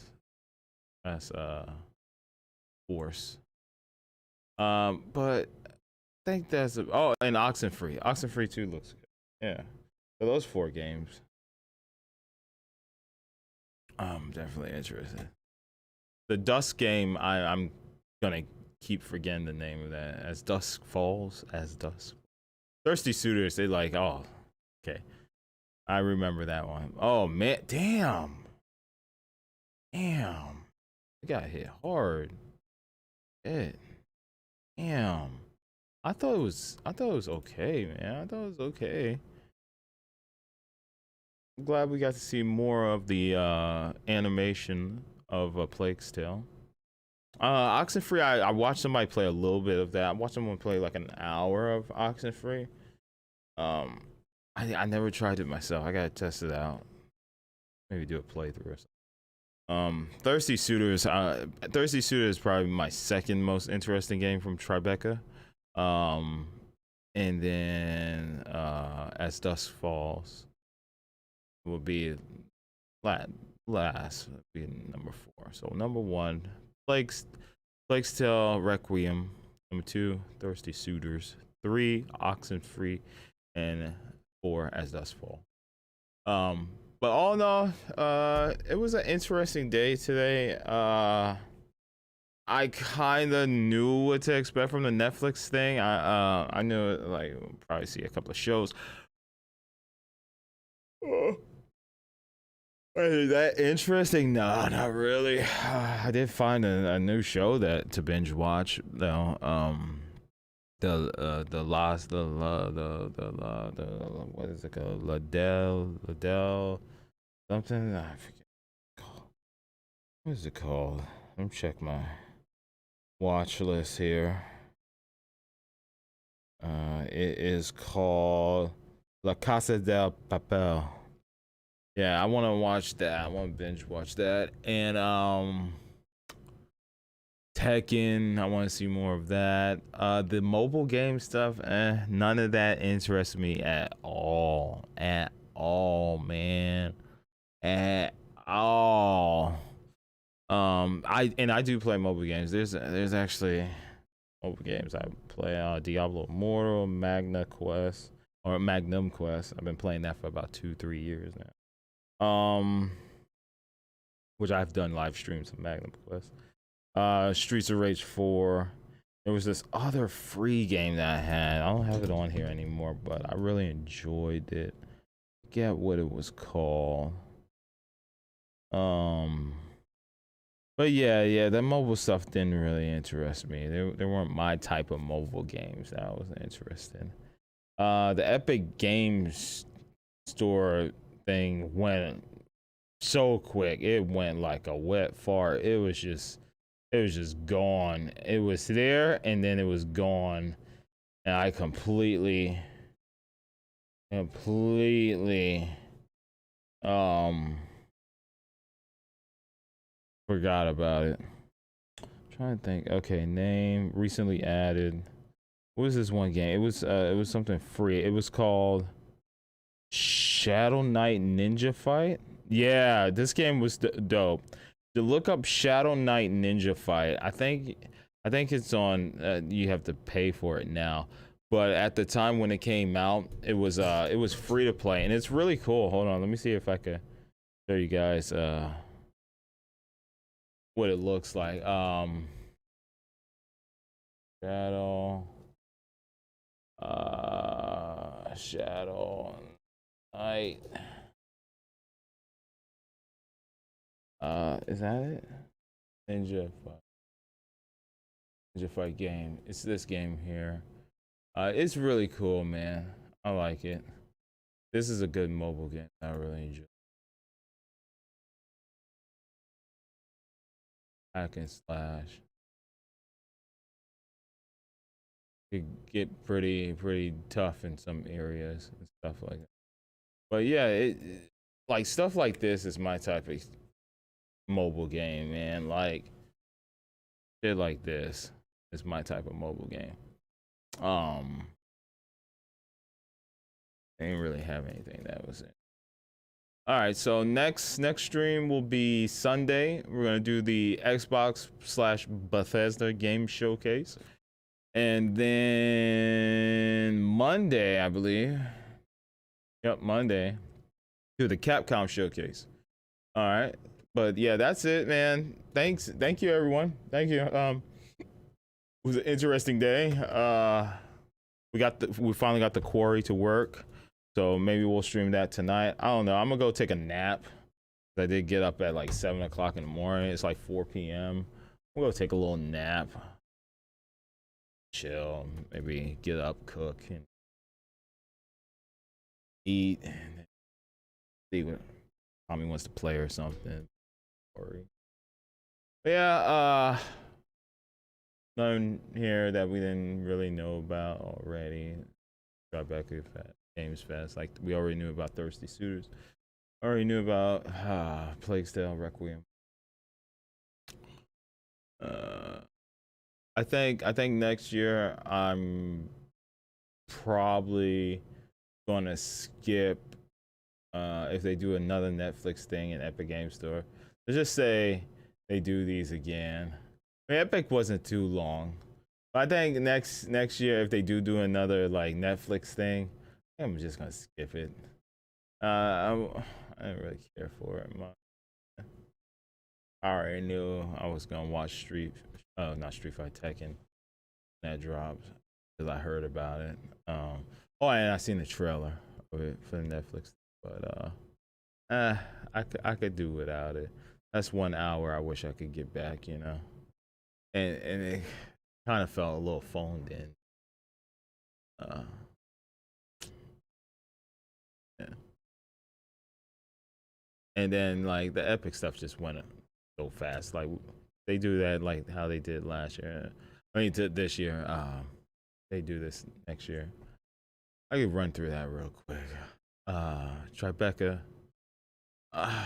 What was Raul is his name? I think I seen him from the zombie girl show. I remember I seen him before. I also seen him on a lot of Rooster Teeth stuff back then when I used to watch the Achievement Hunter podcast. Seen him a lot. He's a cool guy, but he was just so mellow and talking about the games and stuff. I was just like his voice was so soothing, it was putting me to sleep. Yeah. It's like, all right, we're gonna be looking at this game here, and this game is going to blow your mind. You will want to pre-order this game. I'm not trying to do the accent, but I'm trying to do a nice calm voice of talking about video games. And you see that little leaf over there? Don't tell anybody about this little leaf that we're gonna paint here in this painting. Yeah, it was just very soothing. It was putting me to sleep, but all in all, I came away with Tribecca with 4 games I'm interested in, just like last year. So, and 2 of them were games that I was already interested, that we've seen before, Plague's Tale and Thirsty Suitor. But yeah, that's the plan. I'll see you guys Sunday. We might stream Quarry tonight. Let me text Tommy and see what's what. I'm gonna go nap for like 2 hours, and then I'll probably be back for a live stream. Thank you, everyone. If you enjoyed today's stream, definitely hit that like button. Sub to the channel with notifications turned on. That way you'll be notified whenever I go live or whenever I upload any new videos. But thank you again for watching, and I hope to see you all next time for some more video games. All right. Bye. Oh yeah, and I got my Mario Strikers. Mario Striker. Oh, you son of a bitch. Yeah. So what's the deal? You want to play Quarry tonight? Huh? Can you play Quarry tonight? Maybe later, not dinner time. Yeah, You know that. I'm gonna nap for like 2 hours. Damn, you pulling a Tommy that quick? Yeah, man. I'm feeling so peaceful right now, man. What was the 4 games? I know Plague Tale's probably gonna get a release date on Sunday at Xbox. Wait, it's coming out. No, it's gonna get a release date. Oh, release date. Yeah. Thirsty Suitors, which was What is that? the one with the lady who fights her exes. Oh, okay. Yeah. And Oxenfree. Nah, Oxenfree 2. And then a Dusk Fall, I think it's called. A Dusk Fall. It's the one with the brothers robbing people, and then it's the guy. The movie. Yeah, I'm interested in that too. Yeah. I wonder if it's co-op. Yeah, I definitely want to play that. Yeah, that looks interesting. Yeah, I want that too. And I already knew about Plague Tale. Yeah, And Plague I saw the Tale is a day 1 purchase. Dusk Fall was last year, but they barely had any information on it. And this year, this Thirsty Suitors I saw on Steam. Yeah. What time are you guys eating dinner? Old lady gets off at 5. 5? Okay. So she'll be home by 5 something, and then she's gonna want to go to Walmart because it's Friday night and she got paid, and we gotta get some things. And then I'll just text you if she usually has a show come on or something. Yeah. And then I'll let you know, because when she puts the show on, I know it's time I can do what I want to do. There you go. So it'd probably be around like 7 o'clock.